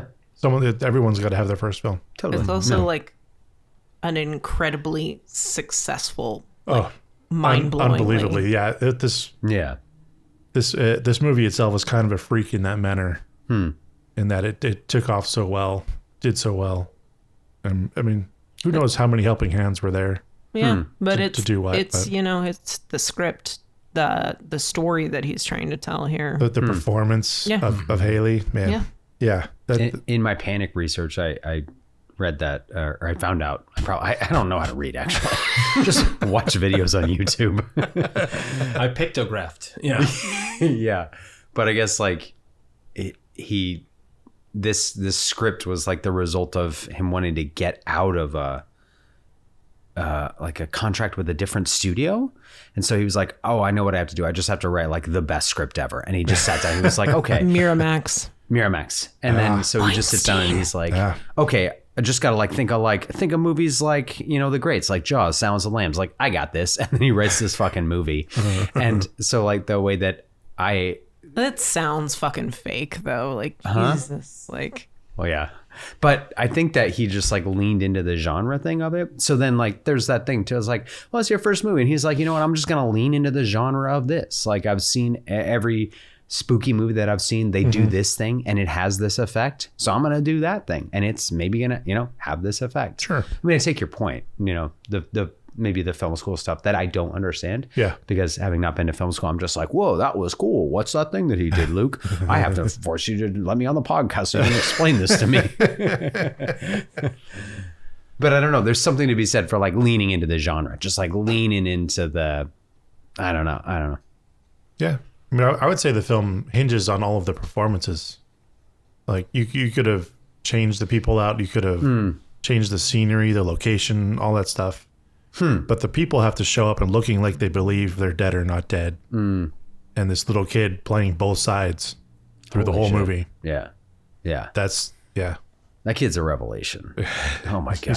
He's our age now. He's so good. Yeah. Hold, please. Oh, no, that's fine.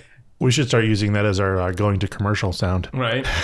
Just the.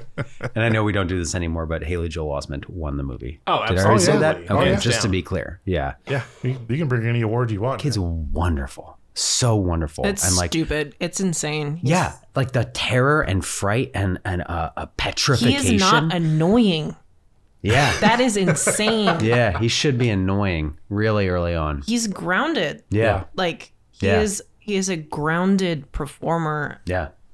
And I actually did read this. I do know how to read, and I did read in physical words that he like part of what made him get the part was that he showed up and he was chatting with M. Night. I don't know how that goes exactly. And Emma was like, oh, blah, blah, blah. And the kid's like, yeah, I read it 3 times last night. And Emma's like, oh, wow, you read your part 3 times? And the kid's like, no, I read the script 3 times last night. So he's like, you got to read the script, y'all. You got to read the script. It all comes from the script. Yeah. He also wore a tie. He was the only one to wear a tie. Wore a tie. That's also what sealed the deal for him. But yeah, no, it's I would sit back and like be like, that's the kid. He told me he read the script 3 times. Yeah. Yeah. And he like performed. He just like tell him where to go and go to this page and do this. And he does it. Yeah. Which speaks to like his performance is totally grounded. It's not like, oh, I need to be, this is the part where I like freak out. It's like, oh no, this is the part where I understand my given circumstances. I understand the stakes that are happening. Like I understand that if I go back down the stairs, the kids are going to bully me. But if I keep going up the stairs, fuck. He's also being pestered by this ghost doctor. Yeah. With all the other ghosts around him. Yeah. Like that's what I watched for this time. Oh my God. It's like all the scenes with Bruce Willis. He's also like, when's this guy gonna lash out at me? Yeah. Yeah. I'm kind of scared and totally. Yeah. Yeah. And but making the decision to kind of like give the ghost what it wants for a second. Yeah. And then yeah. Little by little. So good. Yeah. He wins the movie. Yeah. I'll probably say it again before we finish up because I just Haley Joel, you got to also we figured out how old he was when this was filmed. Lauren was 9. Absolutely correct. He was 9 years but old. he should probably still come on the pod. I don't know. Definitely. No. anytime you want, Haley. Anytime. I really liked the scene in the schoolroom. Like the more I think about it, going back, like it's pretty heightened, but I think his performance in that scene specifically is kind of showing his restraint, even though that's kind of one of his bigger explosion scenes, because it is just stemming from a place of like, he is a little kid and he's just like, oh, like, I think I can answer the question, and like, because he knows from the ghosts talking to him, and he gets shut down and he gets embarrassed. Seeking approval and yeah. Yeah, Dad. And yeah. And just gets shut down and picked on for being right. And then it's being honest. It's like a protective thing, and the shot, first of all, where it's like his perspective out at the classroom and everybody looking at him and feeling judged and like a freak and all of this stuff. And then he knows, so he can just try to protect himself by like lashing out, basically. But it's honestly, it's super restrained for an explosive scene. Yeah. And he's just, he's a really good actor. He's a really good actor. And Bruce Willis isn't. So hot take.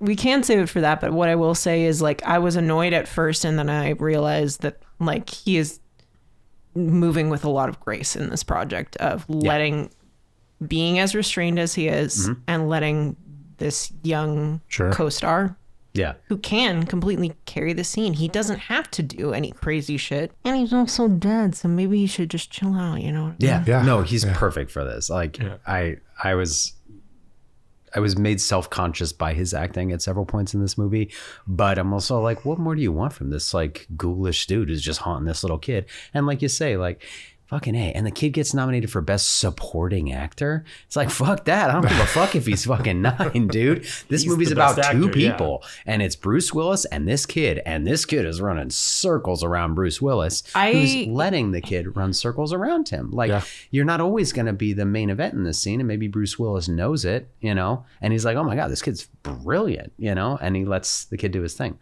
Also, just like fatherly approval. But there's like a lot of really like hugely important soul to soul relationships, whether they're like physical human body to, you know, incorporeal manifestation relationships, but like the mother to son relationship, obviously the Bruce Willis, Dr. so-and-so to his wife. I don't even remember their names, man. This is just Malcolm Crowe. Now it's all just like in my memory, like the doctor, his love. And, so there's like those relationships, but also the relationship between like the doctor who you don't get the feeling ever had a son, and the son who you definitely get the feeling was not, you don't get the feeling, you know that he was abandoned. He never had a doctor. By his doctor. And so there's that aspect to it. And then also you got like the kid who's like just had this traumatic thing happen to him. And I don't know if this is like too much of an A24 like modern reading on why horror movies happen in the first place, but like the kid is at a trauma and he's opening up his soul to a person that he wants to hear from, you know? His dad's just left him and all he wants is like to hear from his dad again, but instead he opens up his soul maybe to these like ghosts. I don't know. There's just there's some rich stuff happening in this movie. Yeah. Which I can't describe very well without curse words and hand gestures. You did fine. Let's go on to Is That Channing Tatum and a Dog Color Award? Donnie Wahlberg. Misha Barton.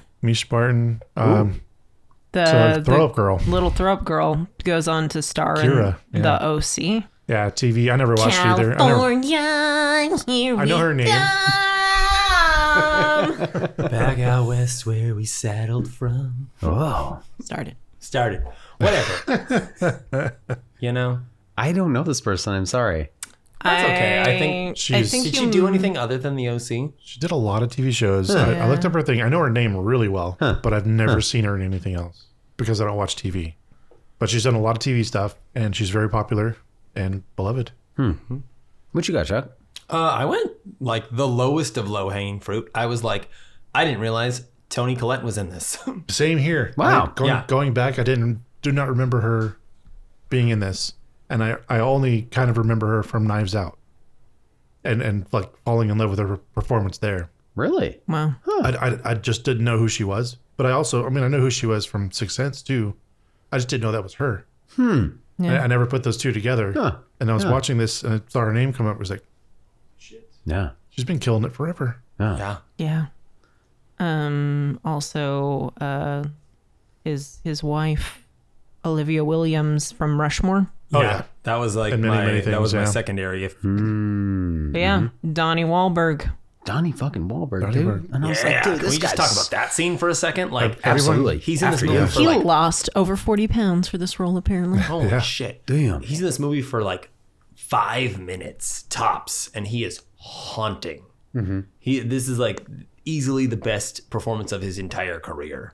Yeah. And it's like so good. Yeah. People are always saying that, but I also don't know him from anything else. I don't know him at all. Was he part of the Funky Bunch? He was, but I also never paid attention to the Funky Bunch, so I don't know what he looked like before the 40 pounds.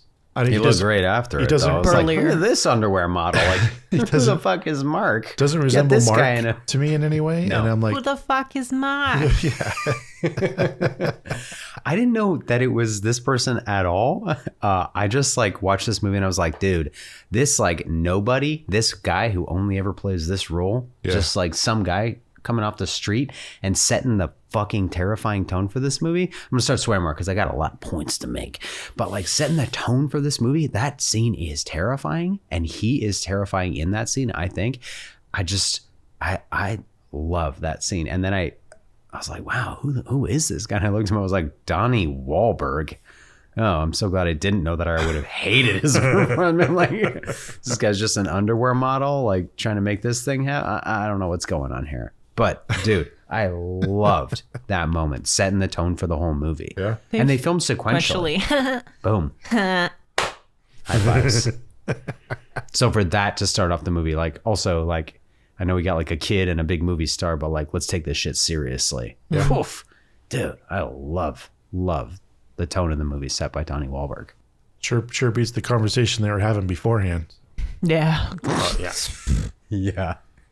would You not- just desperately I would needed a not like course it in a correction. mug. I'm like, dude, this is a would not like lot it of in a jug. exposition. And then an awkward sex scene, which again, I know they're playing that sarcastically, and that was kind of cute. But I'm like, something needs to happen here. Yeah.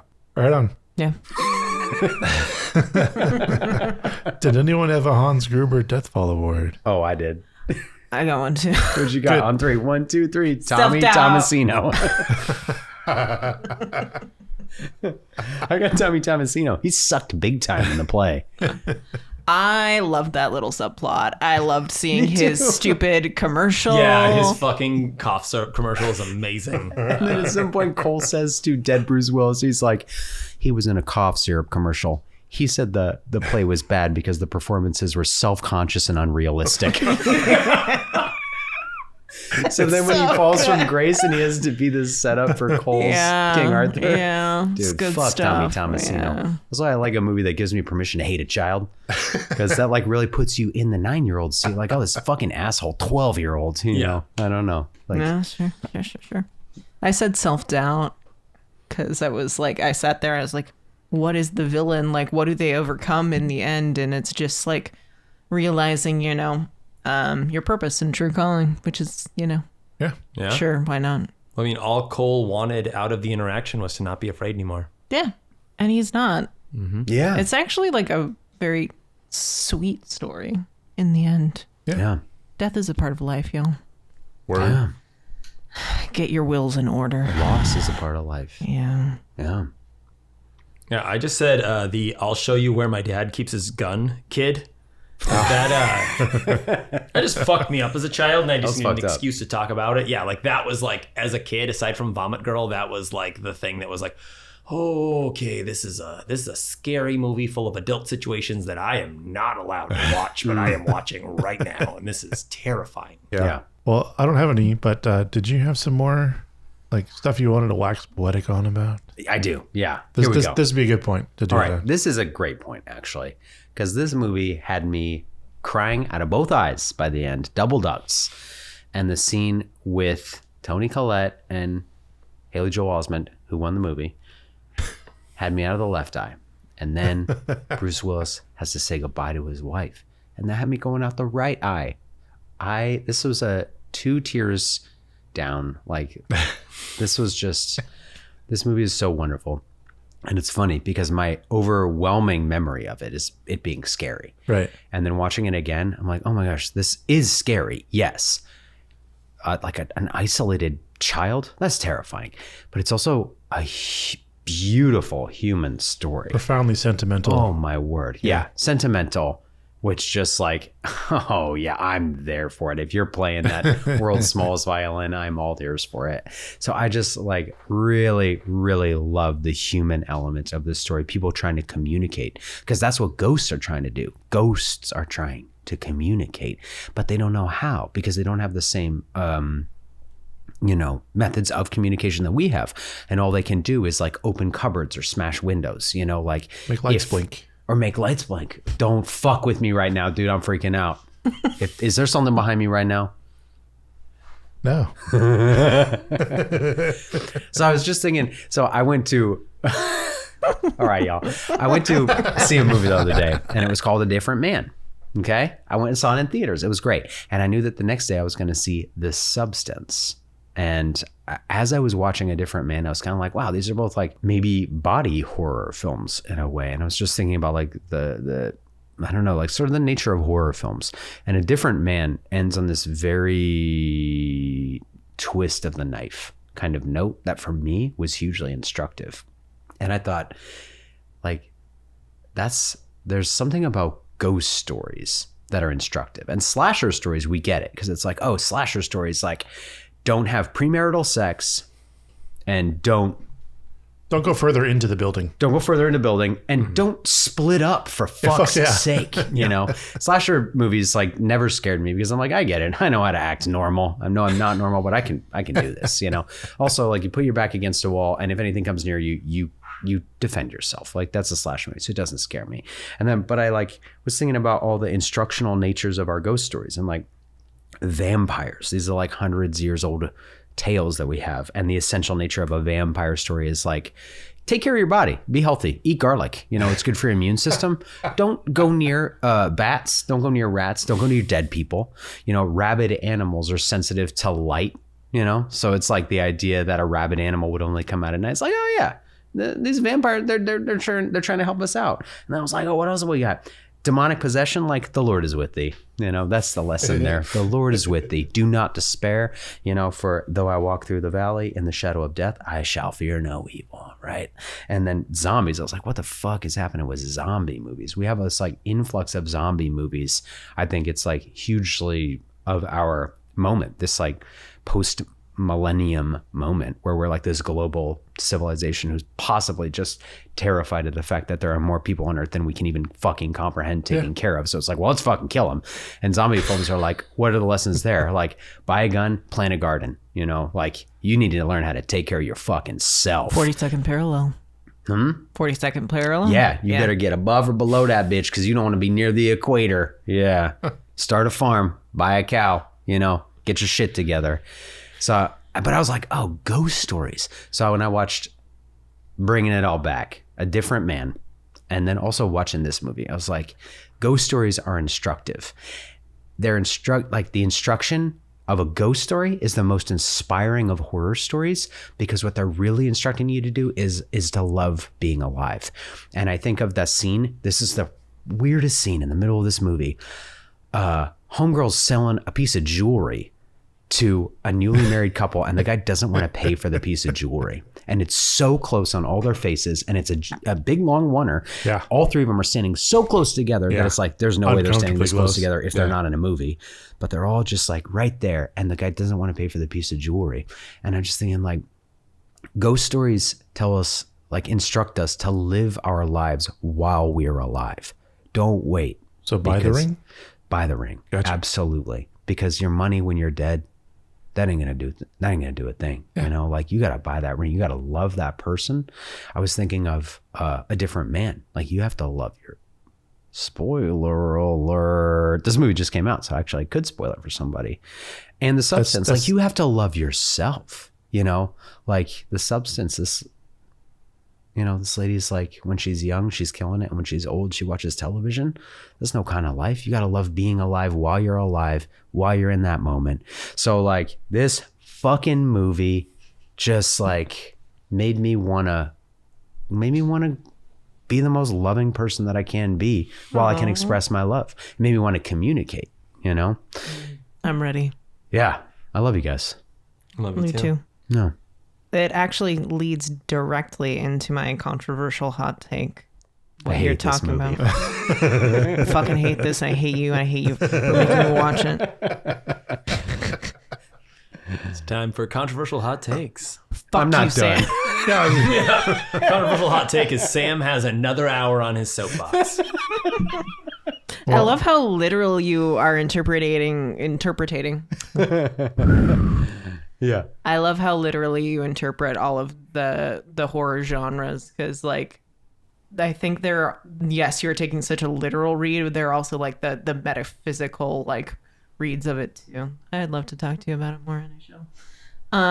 My controversial hot take is I was like low-key shocked when it turned into a horror movie halfway through. Yeah. I was surprised. I jumped. I said, ooh, oh shit. I didn't remember the progression. I Yeah. clutched Chuck, and I was like, this is scary. Why is it scary now? Yeah, speaking as Yeah. Lauren's pearls, I was clutched very tightly. So I guess my hot take would be, I think this didn't need to be as violent or as gory and could still be just as effective. Like it didn't have to be, there didn't need to be jump scares or shock value necessarily. Okay. Because I think, as Sam was saying, the power of the story is like human beings being able to communicate like that. And I think it can still be a ghost story and still have like ethereal qualities without being as punchy or shocky. But I don't know. It's a hot take, you know? Yeah. I dig it. That's my hot take. Yeah, my hot take is that Dr. Crow is a terrible husband and an even worse doctor.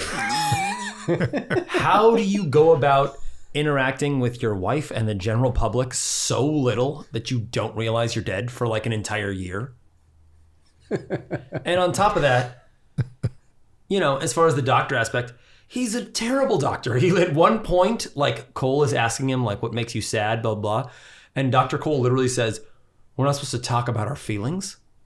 What the fuck do you do with a therapist if you don't talk about your feelings? Well, then- the therapist isn't supposed to talk about his feeling. But then he all does, and he like almost is crying, and it's like, Well, dude, this kid's not going to He listen tells it to as you a anymore. story, which is a cool trick. Yeah. Kind of, which I picked up on this time. Uh-huh. Yeah, as a student of psychology myself, I'm not a clinician or anything. I'm not qualified in any way, but as a clinician, you're supposed to be so objective and removed. You're not allowed to offer any of the shit he gave Yeah. unless you tell it as a parable or a story. That's why I want to be a life coach instead of a therapist, because I want to tell people what the fuck to do Yeah, And there when you to go. do it. Yeah, right now. yeah. And then another reason why he's a shit doctor is the second he has a breakthrough with Cole, and Cole's like, can I tell you my secret? Like, I see dead people. Whether or not, like, you believe that he says dead people, or whether or not you think he's just, like, delusional, that's when Cole's like, yeah, kid, sorry about this. I can't be your therapist anymore. And just kind of, like, drops the case. Hot Yeah, that's potatoes. Yeah. Yeah. Yeah. And only after he, like, you know, goes back to his little ghost lab and listens to his little ghost tapes, which may or may not be real. Like, once he does that, then he's like, okay, kid, I believe you. I'm having hallucinations as well. Exactly. Did you guys notice the white patch on Yeah. both of him Yeah. and the other Donnie? Yeah. Yep. Like he was scared shitless at some point, right? Yeah, it's was this- how I interpreted that. Yeah. Like he was That's scared. usually a sign of trauma. Is that a real thing that happens to real you life get a people? small patch of white hair somewhere. Huh. Yeah. What about multiple white hairs? And if you're just vaguely Age. stressed out all the time. Yeah, sorry. I got him. The pandemic really hit all of us hard. Yeah, you can see all this trauma growing on the side of my head here. Boy, oh boy. My hot take is that I wrote it down so that I would be brave enough to say it. But this movie sets us up for a lifetime of M. Night Shyamalan disappointments. It really does. This does. is like his peak. It's not really a hot take because I think everybody kind of agrees. Yeah. But I just feel like it's kind of a hot take to say it out loud, but maybe it's a not take. But It's the longest sophomore slump that has ever existed. And like by the time those Split movies come out, I'm not paying attention anymore. I do really want to see Trap. Yeah. Mainly because I've heard mixed things. If you go in thinking about Shyamalan being behind it, it's disappointing. But if you don't think about that, it's kind of a good. If I movie. just want to lust after Josh Hartnett for an hour and you can just go 30 there. minutes. And it's kind of rough too, because like for a couple of years, as a 10-year-old, I'm like, I'm gonna watch anything that this guy does. Right. He's hugely imaginative. I think like all the scripts are probably better than most scripts that happen anywhere. But just like, it's always got to have the twist ending, and the twists feel kind of a little bit forced. And then you're like, what happens after this? What happens after this for M. Night Shyamalan? Yeah. Eventually science happens, you know, and you're like, what's up with the water? I never watched it. Yeah, I'm just like, why get this alien a fucking baseball glove, and like, what the fuck is going on? Spoiler alert. Oh shit! It's Sam Coughlin. That's I guess I'm gonna spoil all these. He's got They the all have a freedom to do twist, that. and after this, they all suck. And then The Village happens, and I love that Joaquin Phoenix dies like real quick in that movie, or something happens to him. Like, thank God, you know, that's cool. They killed off the main guy, like that's awesome. And there's a plane, you know, and then the lady in the water happens. Never saw that one.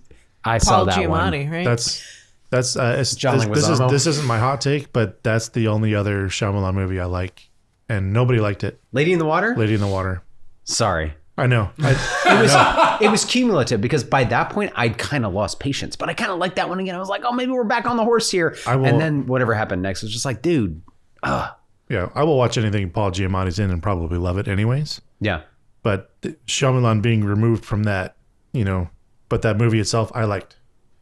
Yeah, it wasn't. And it it wasn't probably The Sixth better Sense. than a lot of movies that happen generally, but it wasn't The Sixth Sense. It wasn't The Sixth Sense. It wasn't like some of the others. Well, I think what happened is like he learned the wrong lesson from his own movie. He was like, oh, people love this movie because of the twist and like this and that. That's what I got to lean to. It's like, no, bro, we liked it because you like got really nuanced performances out of characters. And you also like touched on the human like experience and like all of that. And it's like, that's what we liked. We didn't necessarily like, oh yeah, Bruce Willis is dead. That's the best part of this movie.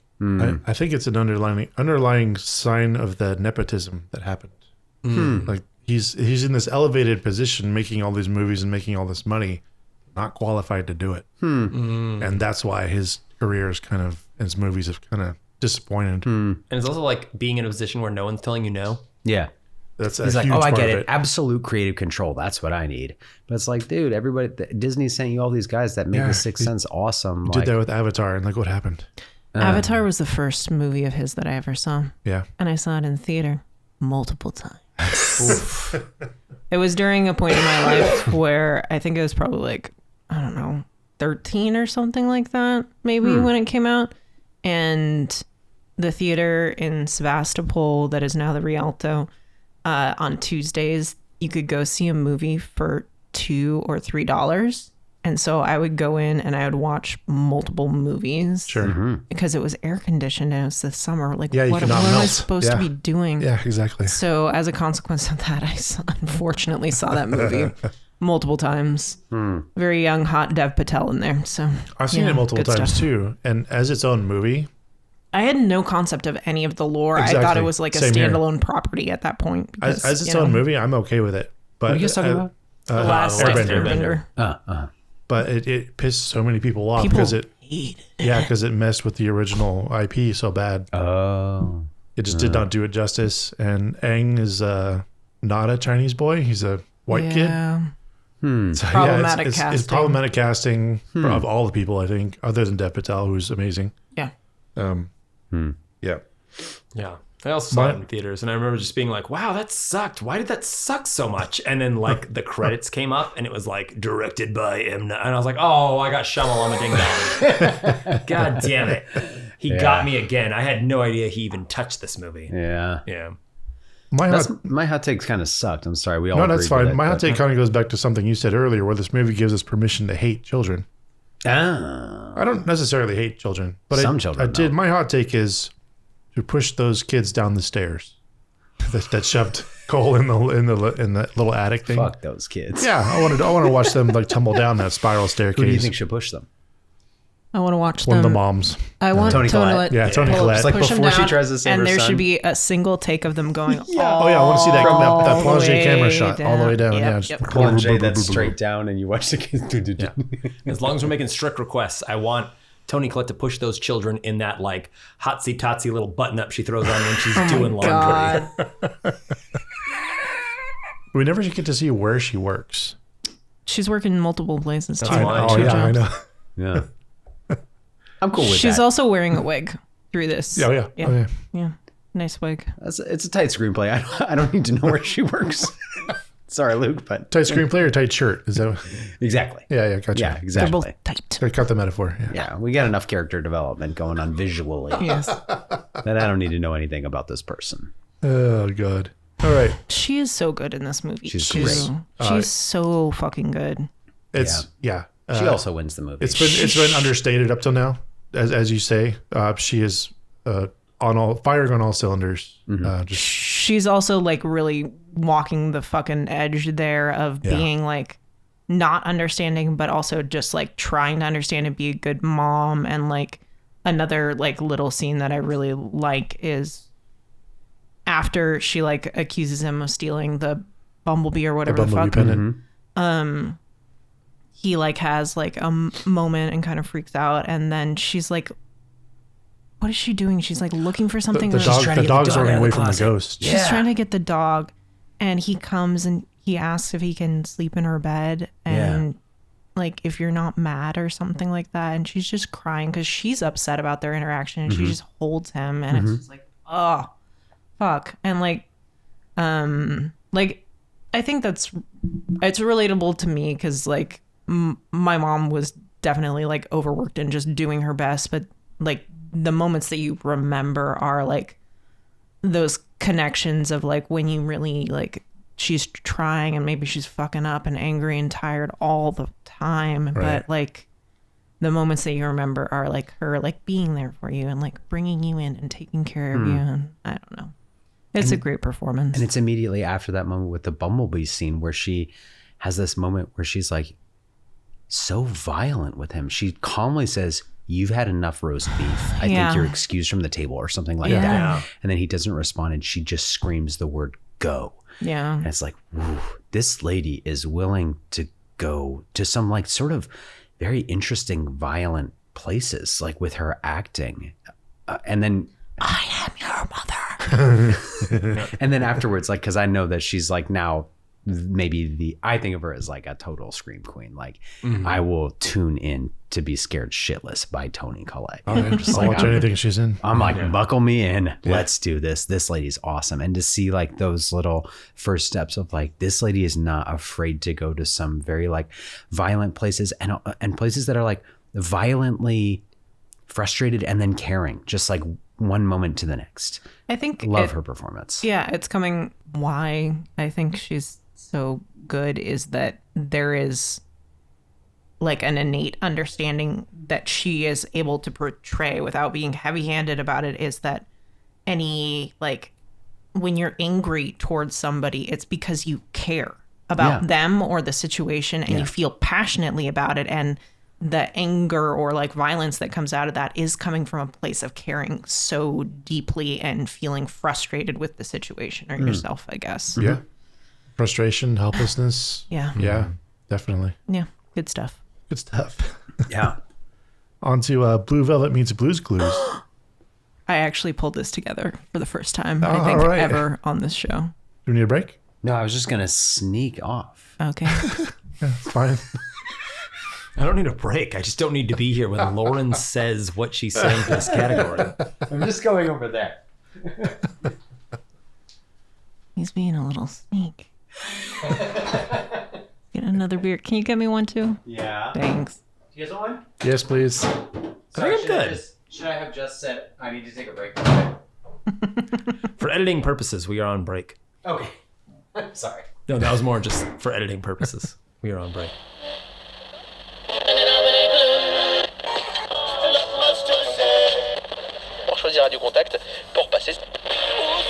A part of me that like sometimes don't like being in social situations because it feels like a little bit like a jungle, like in the sense that like everything's fighting for the light, and sometimes like people are like fighting for the light with their ideas and their expressions of themselves, and I don't usually want to express myself that way. So it's nice to have this form to express myself.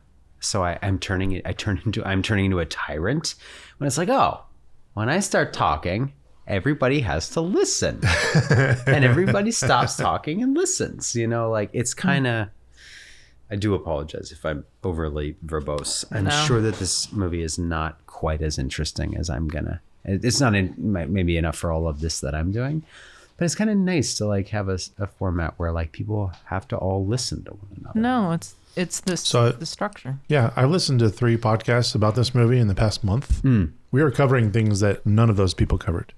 So I'm all about it. Hell yeah. I'm all about listening to all of this. Hell yeah. So, and I will listen to it again as I edit it. It's good stuff. Let the record show, everyone. Luke just said he's going to edit this one. Time to take some of the strain off of Chuck Starzenski over here. Yeah. Yeah. And you can edit out all my bullshit.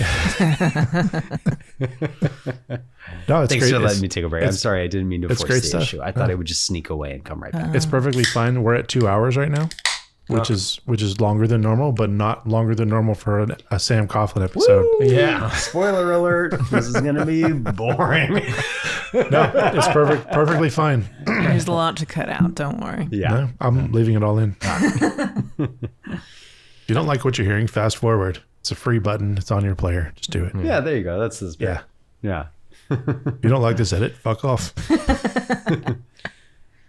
All right. There's something nice about podcasts too when they're just like long as fuck. Like if you got a long drive, like if you work delivering cars and sometimes you just have to drive for like 2.5 hours. I find myself running out of them. Like on the ones I want to listen to longer, Yeah. cut out shorter. I'm like, come on, guys. Yeah. Talk a little longer. Be my friends in my head a little longer.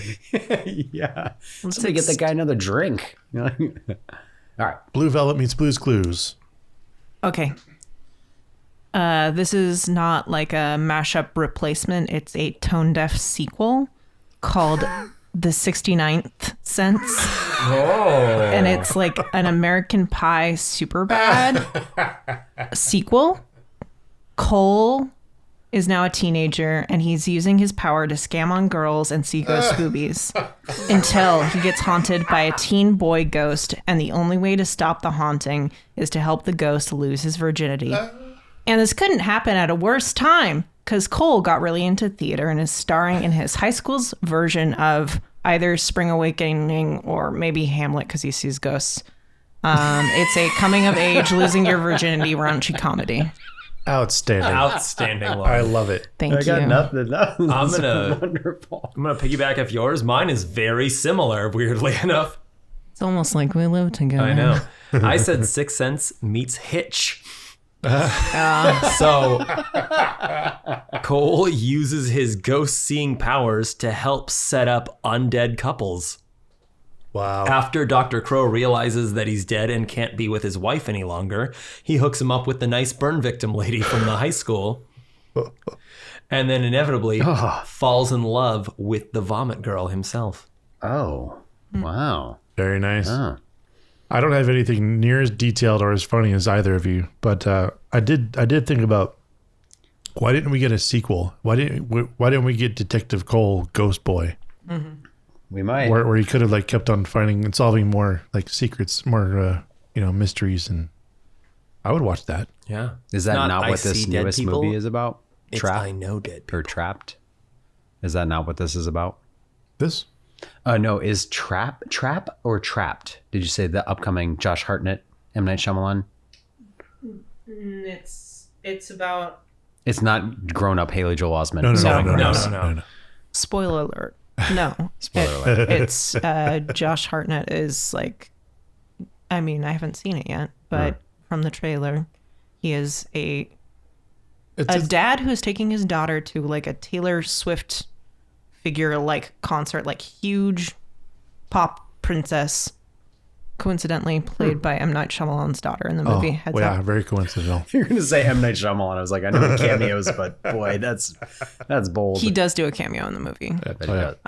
And through like ways and means, he like talks to somebody and he's like finds out that like this is all a giant sting operation to catch a serial killer who's obsessed with this pop star. And flash cut to him checking on a home video where he has someone locked up in a basement and he's the serial killer. Whoa. And he's trapped inside the concert with his daughter. Double traps. Trapped. Trapped. He's trapped. Huh.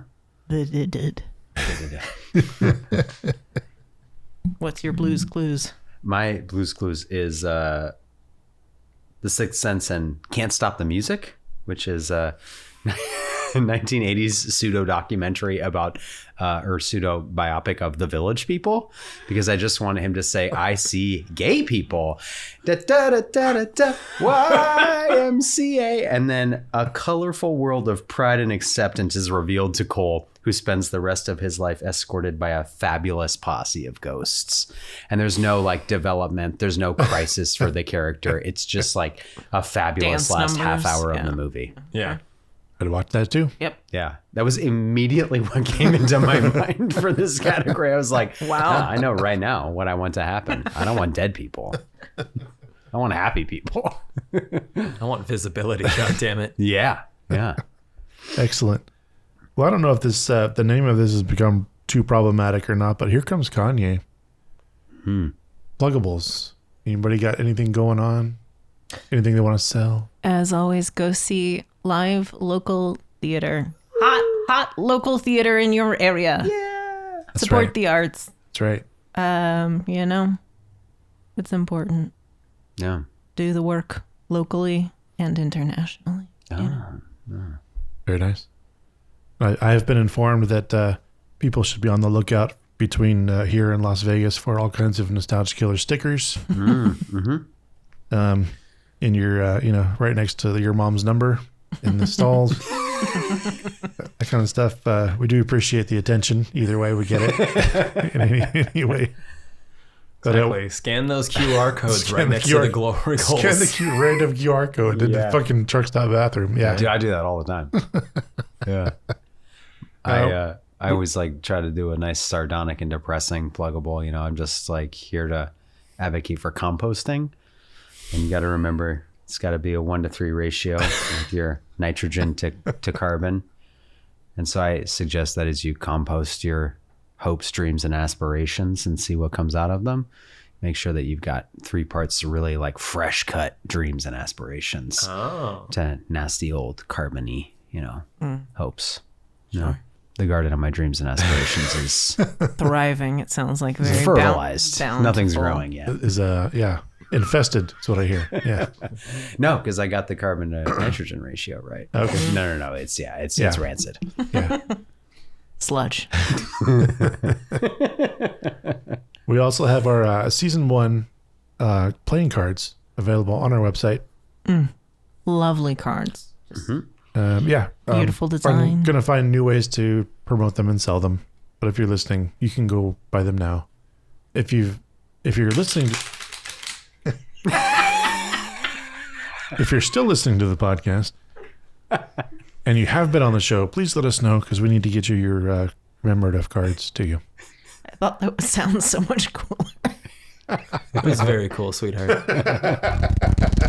There it is. That's the sound of a deck of playing cards. Yeah. Excellent. Thank you all. Rough. Very rough. Let's go on to Do We Call Jules and Vincent? How do y'all feel about revisiting this? I'd revisit it since, I'm gonna let it live. Yeah. I think this is this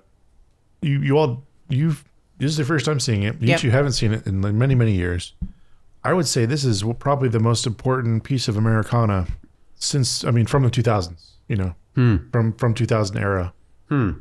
American Pie, something, and then Sixth Sense. Because everybody knows it.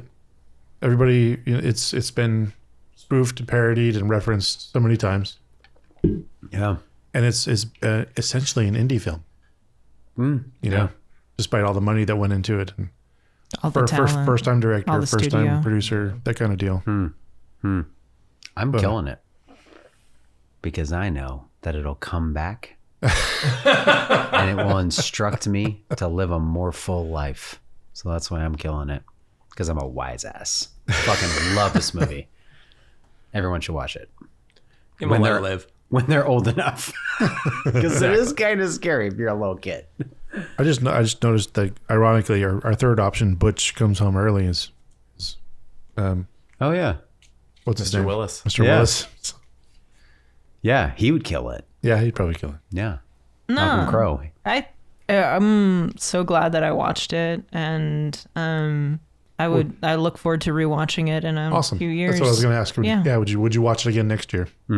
Maybe not next year, but I think in a few years. It's also like a pretty tight movie in terms of Right. like it's an hour and a half basically. We complained a little bit about the other characters not getting their own stories, maybe development a little bit, but that I think right there is the biggest thing. Is like to keep the movie rolling, get in, get out, Yeah. get it done. Yeah. And I think it plays really well. Yeah. Yeah. I look forward to rewatching it in the next 2 to 5 years. All right, we'll hold you to that. And that brings us to our Sonic Death Monkey Top 5, where tonight we're going to talk about our top 5 movies we wish we could watch again for the first time, not having things spoiled. Oh, shit. All right. If you can remember back to a time when you watched something, not knowing anything about it, having your mind blown. Can I start? I'm going to count it down, baby. I'm All going number 5. Let's go number 5. The Dark Knight. Now, I think that screenplay kicks ass. Every scene moves from one to the other. Such a good screenplay. I think that only in hindsight, because in the moment I thought it was the coolest fucking thing I'd ever seen. I saw it at the Metreon, and we couldn't get tickets to the midnight showing on opening night. So me and my friends got tickets to the 3:30 a.m. showing. So when we got out of this movie, the sun was rising in San Francisco, and it was like, I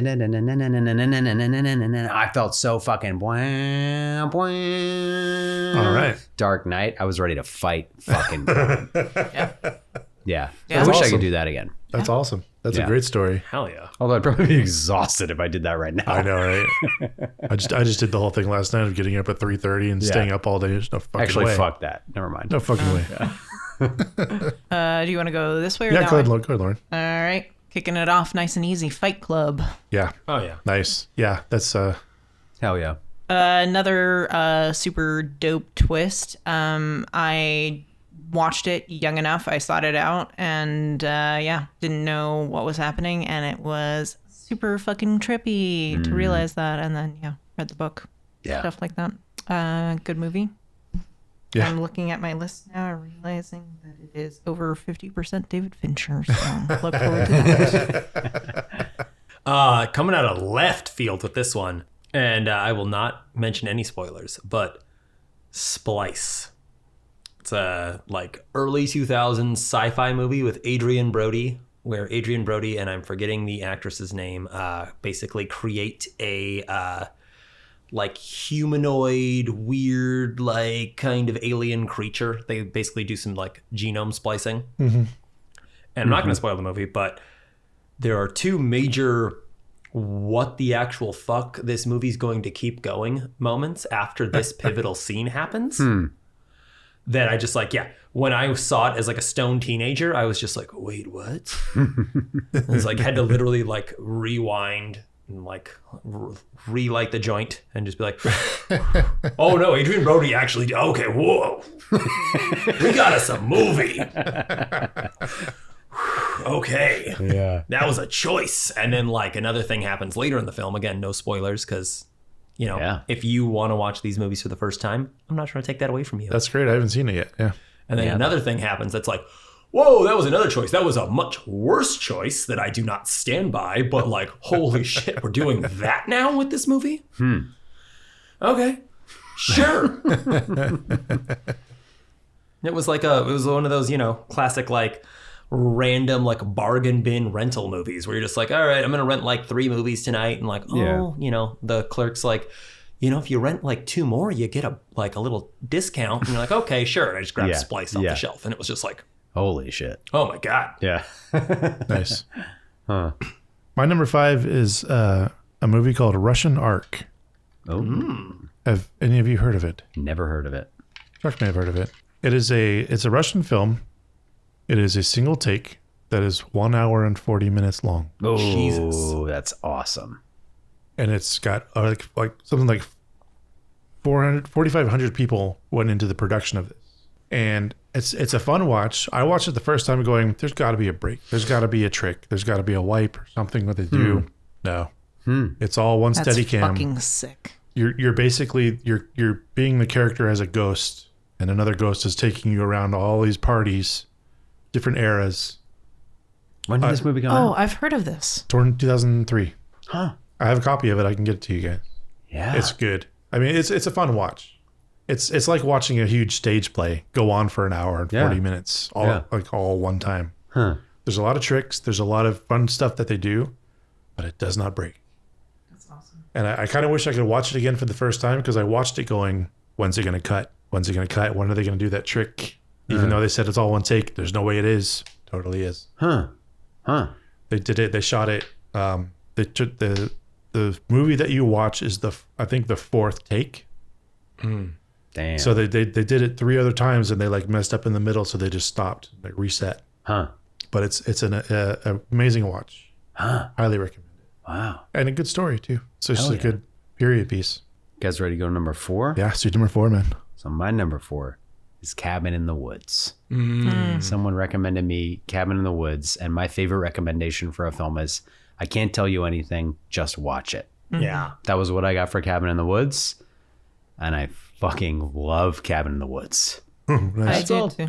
Yeah. That's another one that I saw multiple times in the theaters at a different time in my life. I was doing my final year of high school, which was like a combined junior senior year. So I was really busy, and then I had these afternoons on like Wednesdays where I was like, this is me time, and I would go to the Roanoke Park movie theater, R.I.P., Yeah, here's the and piece. just watch whatever was doing. I was Sure. like, alone by myself basically in the theater, and Wow. I saw that and loved that movie because I knew nothing going into it either. It's one that I like to often rewatch, usually once a year around this time. Number 4, let's go back this way. Let's go. To No, the let's go across the table. You're not in charge here. God damn it. We can go anyway. Get Out. Nice. I've heard so much about it. I still haven't watched it. I'm waiting for everything to die down so I can go in and watch it kind of fresh. We could sit next to Luke while he watches it for the first time. God damn. I know what happens. I still get it. I know, but I'm looking forward to watching it without everyone else talking about it. Yeah.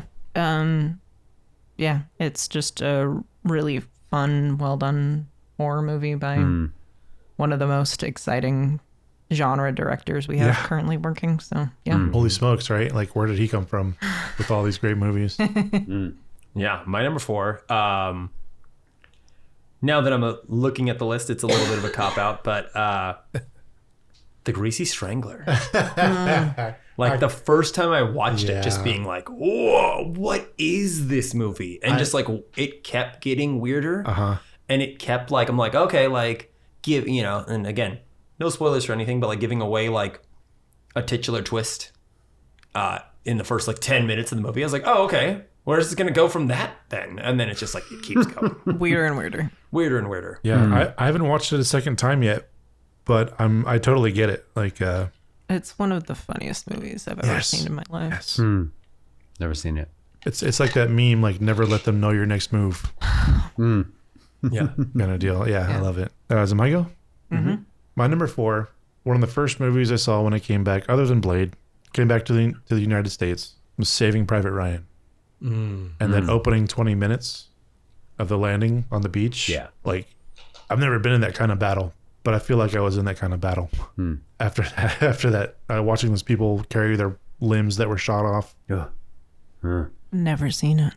Seen Saving Private Ryan? You haven't seen Get Out, so. Yeah, no, I'm not mocking you. It's just I just wanted to confirm. Yeah, I've never seen it. There's a handful of, I think, movies that fit closely together. Like with that, I've never seen Apocalypse Now either. And I pitch these kind of continuously, occasionally for Chuck for movie nights, and he's like, "Really? You want to watch that?" And I'm like, Well, I mean, eventually, Apocalypse is kind of heavy. Saving Private Ryan's a little more entertaining. yeah, I would argue. love to watch these movies, just to be fair. But it's like when you pitch them, usually it's like, oh man, like, I want to relax. yeah, it's like we just got off work, we're hanging out, we're like, yeah, exactly, we're having a glass of wine. Like this is a 3 p.m. movie. Yeah. Like it's like, you know, those like, Yeah. yeah. And Saving Private Ryan does have that like blockbuster aspect, but fucking Apocalypse Now is just like, oh yeah. But I would argue that even if you were to watch Saving Private Ryan today, the first 20 minutes you would be moved. You would be kind of blown away. I intend. Yeah. That's my number 4.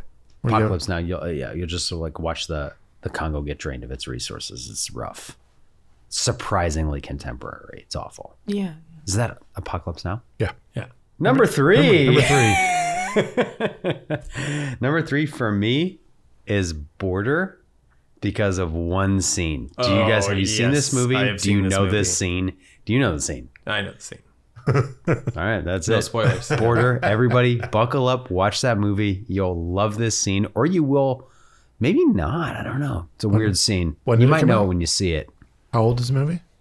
It's fairly contemporary. I would say 2010 or something, maybe? I was gonna say 2017. Oh, yeah, probably 2017. But I don't actually. know. It's fairly contemporary. Okay. It's a Neon joint. Also, every single movie by Neon, I wish I could see for the first time. Okay. Just like everything that they do, I think Pretty is good, yeah. fucking like third rail electrical good. Yeah. And Border is one of those movies. All right. Yeah. Okay. Yeah. I guess, like, without any spoilers, it's about a woman who is a border patrol agent. Mm-hmm. That's kind of all you can really say without. That's pretty much it. Yeah, it's enough. one of those movies. It's like, I can't tell you much more or it's going to ruin it. Yeah. Border. Love that movie. Wish I could see it again. Mm-hmm. My jaw dropped. Sick. Yeah. 7. Okay. Yeah. I get it. Yeah. Yeah. Yeah. One Totally. that I got to watch without knowing what was going to happen. Nice. Yeah. So, Nice. yeah, no. Good stuff. Fincher. Yep. Yep. Great twist. Mm-hmm. Yep. Good acting. Good writing. My number 3 is It Follows. What's in the box? What's in the box? Ah! What's in the box? Spoiler alert. No, I'm not. But no, my number 3 is It Follows.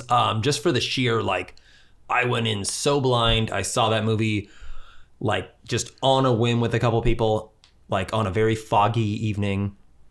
And just the sheer sense of dread that it filled me with. And, like, without any spoilers, and also this movie's, you know, a lot of people know about this film, so I guess spoilers aren't that necessary, but, like, just how old school horror movie it is. Like, just, like, Right. of the, like, the emphasis on, you know, not seeing is way scarier than seeing, you know.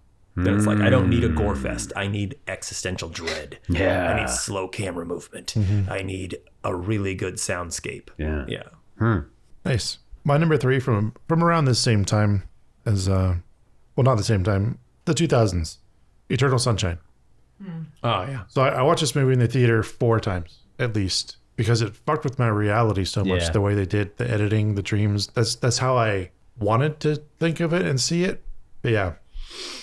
And then what a lot of people don't realize, or maybe don't remember, during that time, the Institute had its own website. So you can go to their website and the Laconic, I think, or no, whatever it was. But I didn't know this. yeah. That's so awesome. there's a whole like augmented reality Dude, section that's for this so movie. cool. You can go look at their website. You can like schedule appointments, see what they do, all I that miss kind the of days stuff. before the internet Yeah. would tell you This very was- quickly this what was was a- true and what was this was a false. job. Although now it doesn't really anymore. Yeah. So, yeah. So there was a job from like 1998 to 2005 maybe of creating a movie's website yeah. and being really clever about it. And I fucking wanted that job so bad. Never got to have it. But yeah, Eternal Sunshine. I would love to have that fresh what the fuck feeling. Form equals content. Beautiful. Yeah. Good stuff. Number 2, I got The Fall. I don't know if you guys... Tarsem. Tarsem. That's coming out. Really? It's coming back to theaters. It's coming out on DVD or Blu-ray. So they're releasing it in theaters again. I think they're doing it now. It's out somewhere. Maybe it's Summerfield. But we can go. I haven't seen it yet, but I'm going to go watch it. I love this movie a Yeah. lot. I love this movie.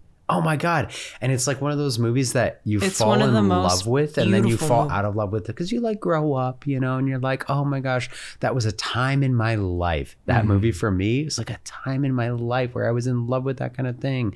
Oh my fucking God. I love this movie. And it's like a poem, like a visual poem. And Looking forward to seeing it. yeah. And like, if you're like me and you like maybe sort of sentimental script writing, you're gonna love this movie. Right Just like spoiler alert, buckle up for some like kind of clunky writing, but it's not really about the writing. But the writing is just exactly what it needs to be for this fucking beautiful poem, and also wonderful performance from the young lady in that movie, who is also like 9 or 10 years old, and just is just Alexandra. oh my God, and she's exactly just like she's like right in that age before you like, I don't know, maybe she like, Before you lose your innocence kind of yeah, thing. Of like, and you're like, oh, it's all pretend. So I just need to be the best person at pretending. You're like, oh no, this is fucking, she is wonderful. The Fall, number 2 for me. Outstanding. Yep. For number 2, I'm gonna go for Gone Girl. I don't know. It's fine. My guy. Yeah. My guy. I also saw this.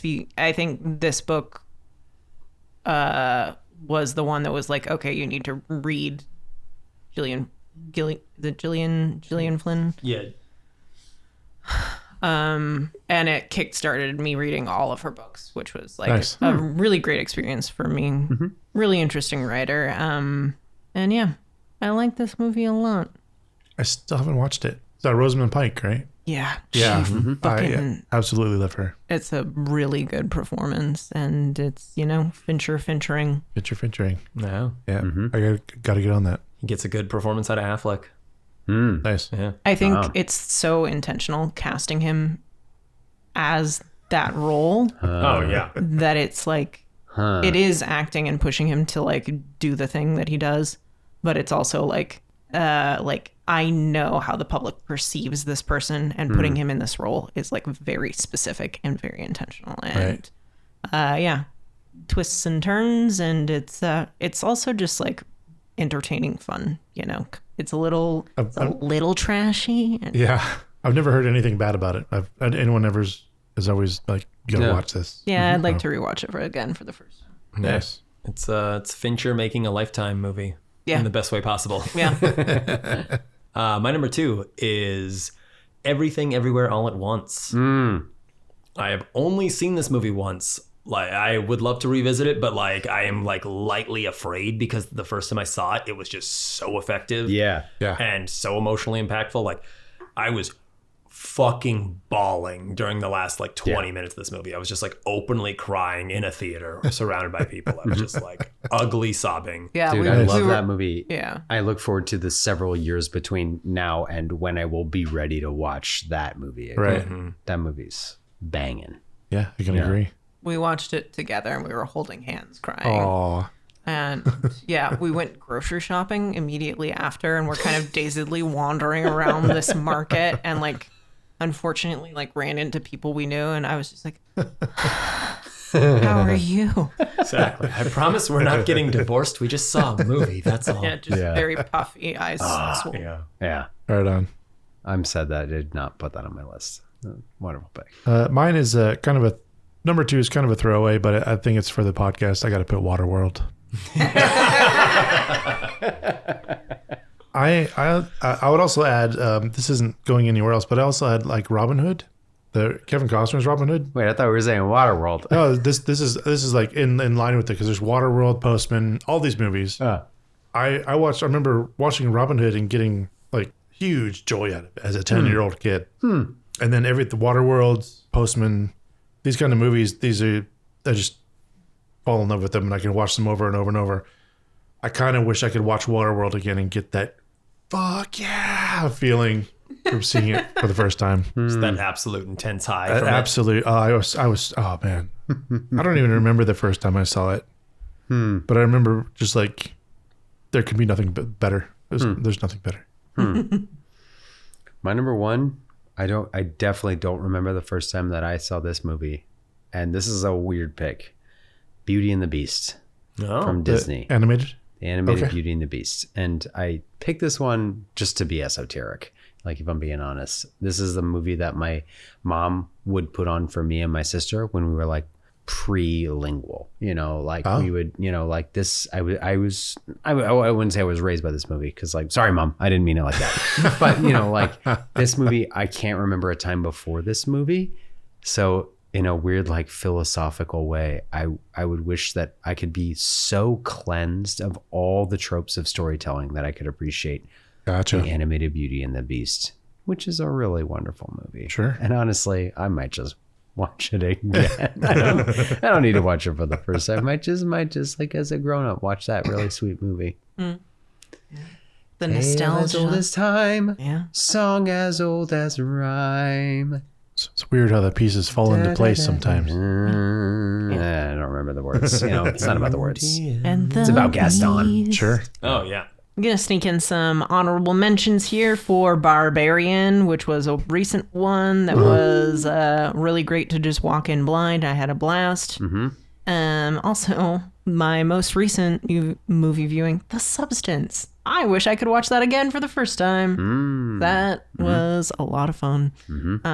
But number one spot goes to, and I've already talked about it on this podcast, it's The Silence of the Lambs. That movie fucking slaps. I love this movie. I wish I could watch it again for the first time. Yeah, it's good. Twists and turns, the performances, the writing, the filmmaking. Ugh, I love this movie. We should do that on the podcast. We should. Yes, we should. Yeah. Well, Lauren just stole my number one. My number one is Barbarian. She was just a mere honorable mention to my wife, but to me it meant so much more. She was a throwaway. I know, that's what I mean. It wasn't a throwaway. Well, I'm picking it out of the refuse bin. I'm dusting it off.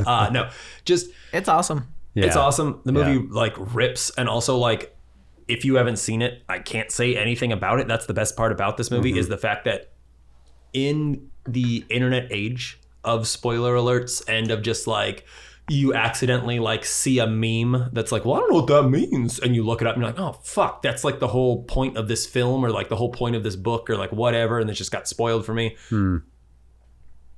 Everyone protected this movie.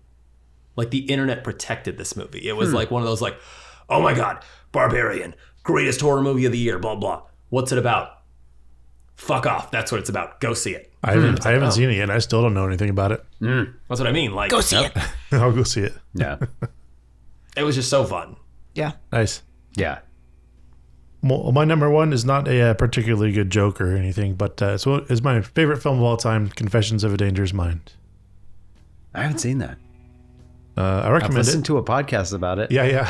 I've never seen it. Still, I would just, I remember the first time watching it going, when did they make this? How are all these people in it? And like, how does this story so fucking good? And then, I've watched it a million times, but to see it again for the first time, I would relive that day. Oh, yeah. Talking of reliving that day, if you're still listening, that brings us to the end of our podcast. Hallelujah. Or does it? There's this shot in the middle. Well, I'm gonna end it here. You can carry on talking, but I'm gonna go to the bathroom and take care of was it Maslow's hierarchy of needs or whatever? Yeah. I need personal needs, so I gotta go. But I have been Luc Londe. I have been Chuck Starzenski. I've been Lauren Heney. Sam Coughlin. I'm going to chain Luke to this bench and make him listen to my opinion about this one shot in this movie. And we have been the Nostalgia Killers. Bang, bang. Bang, bang! Woo!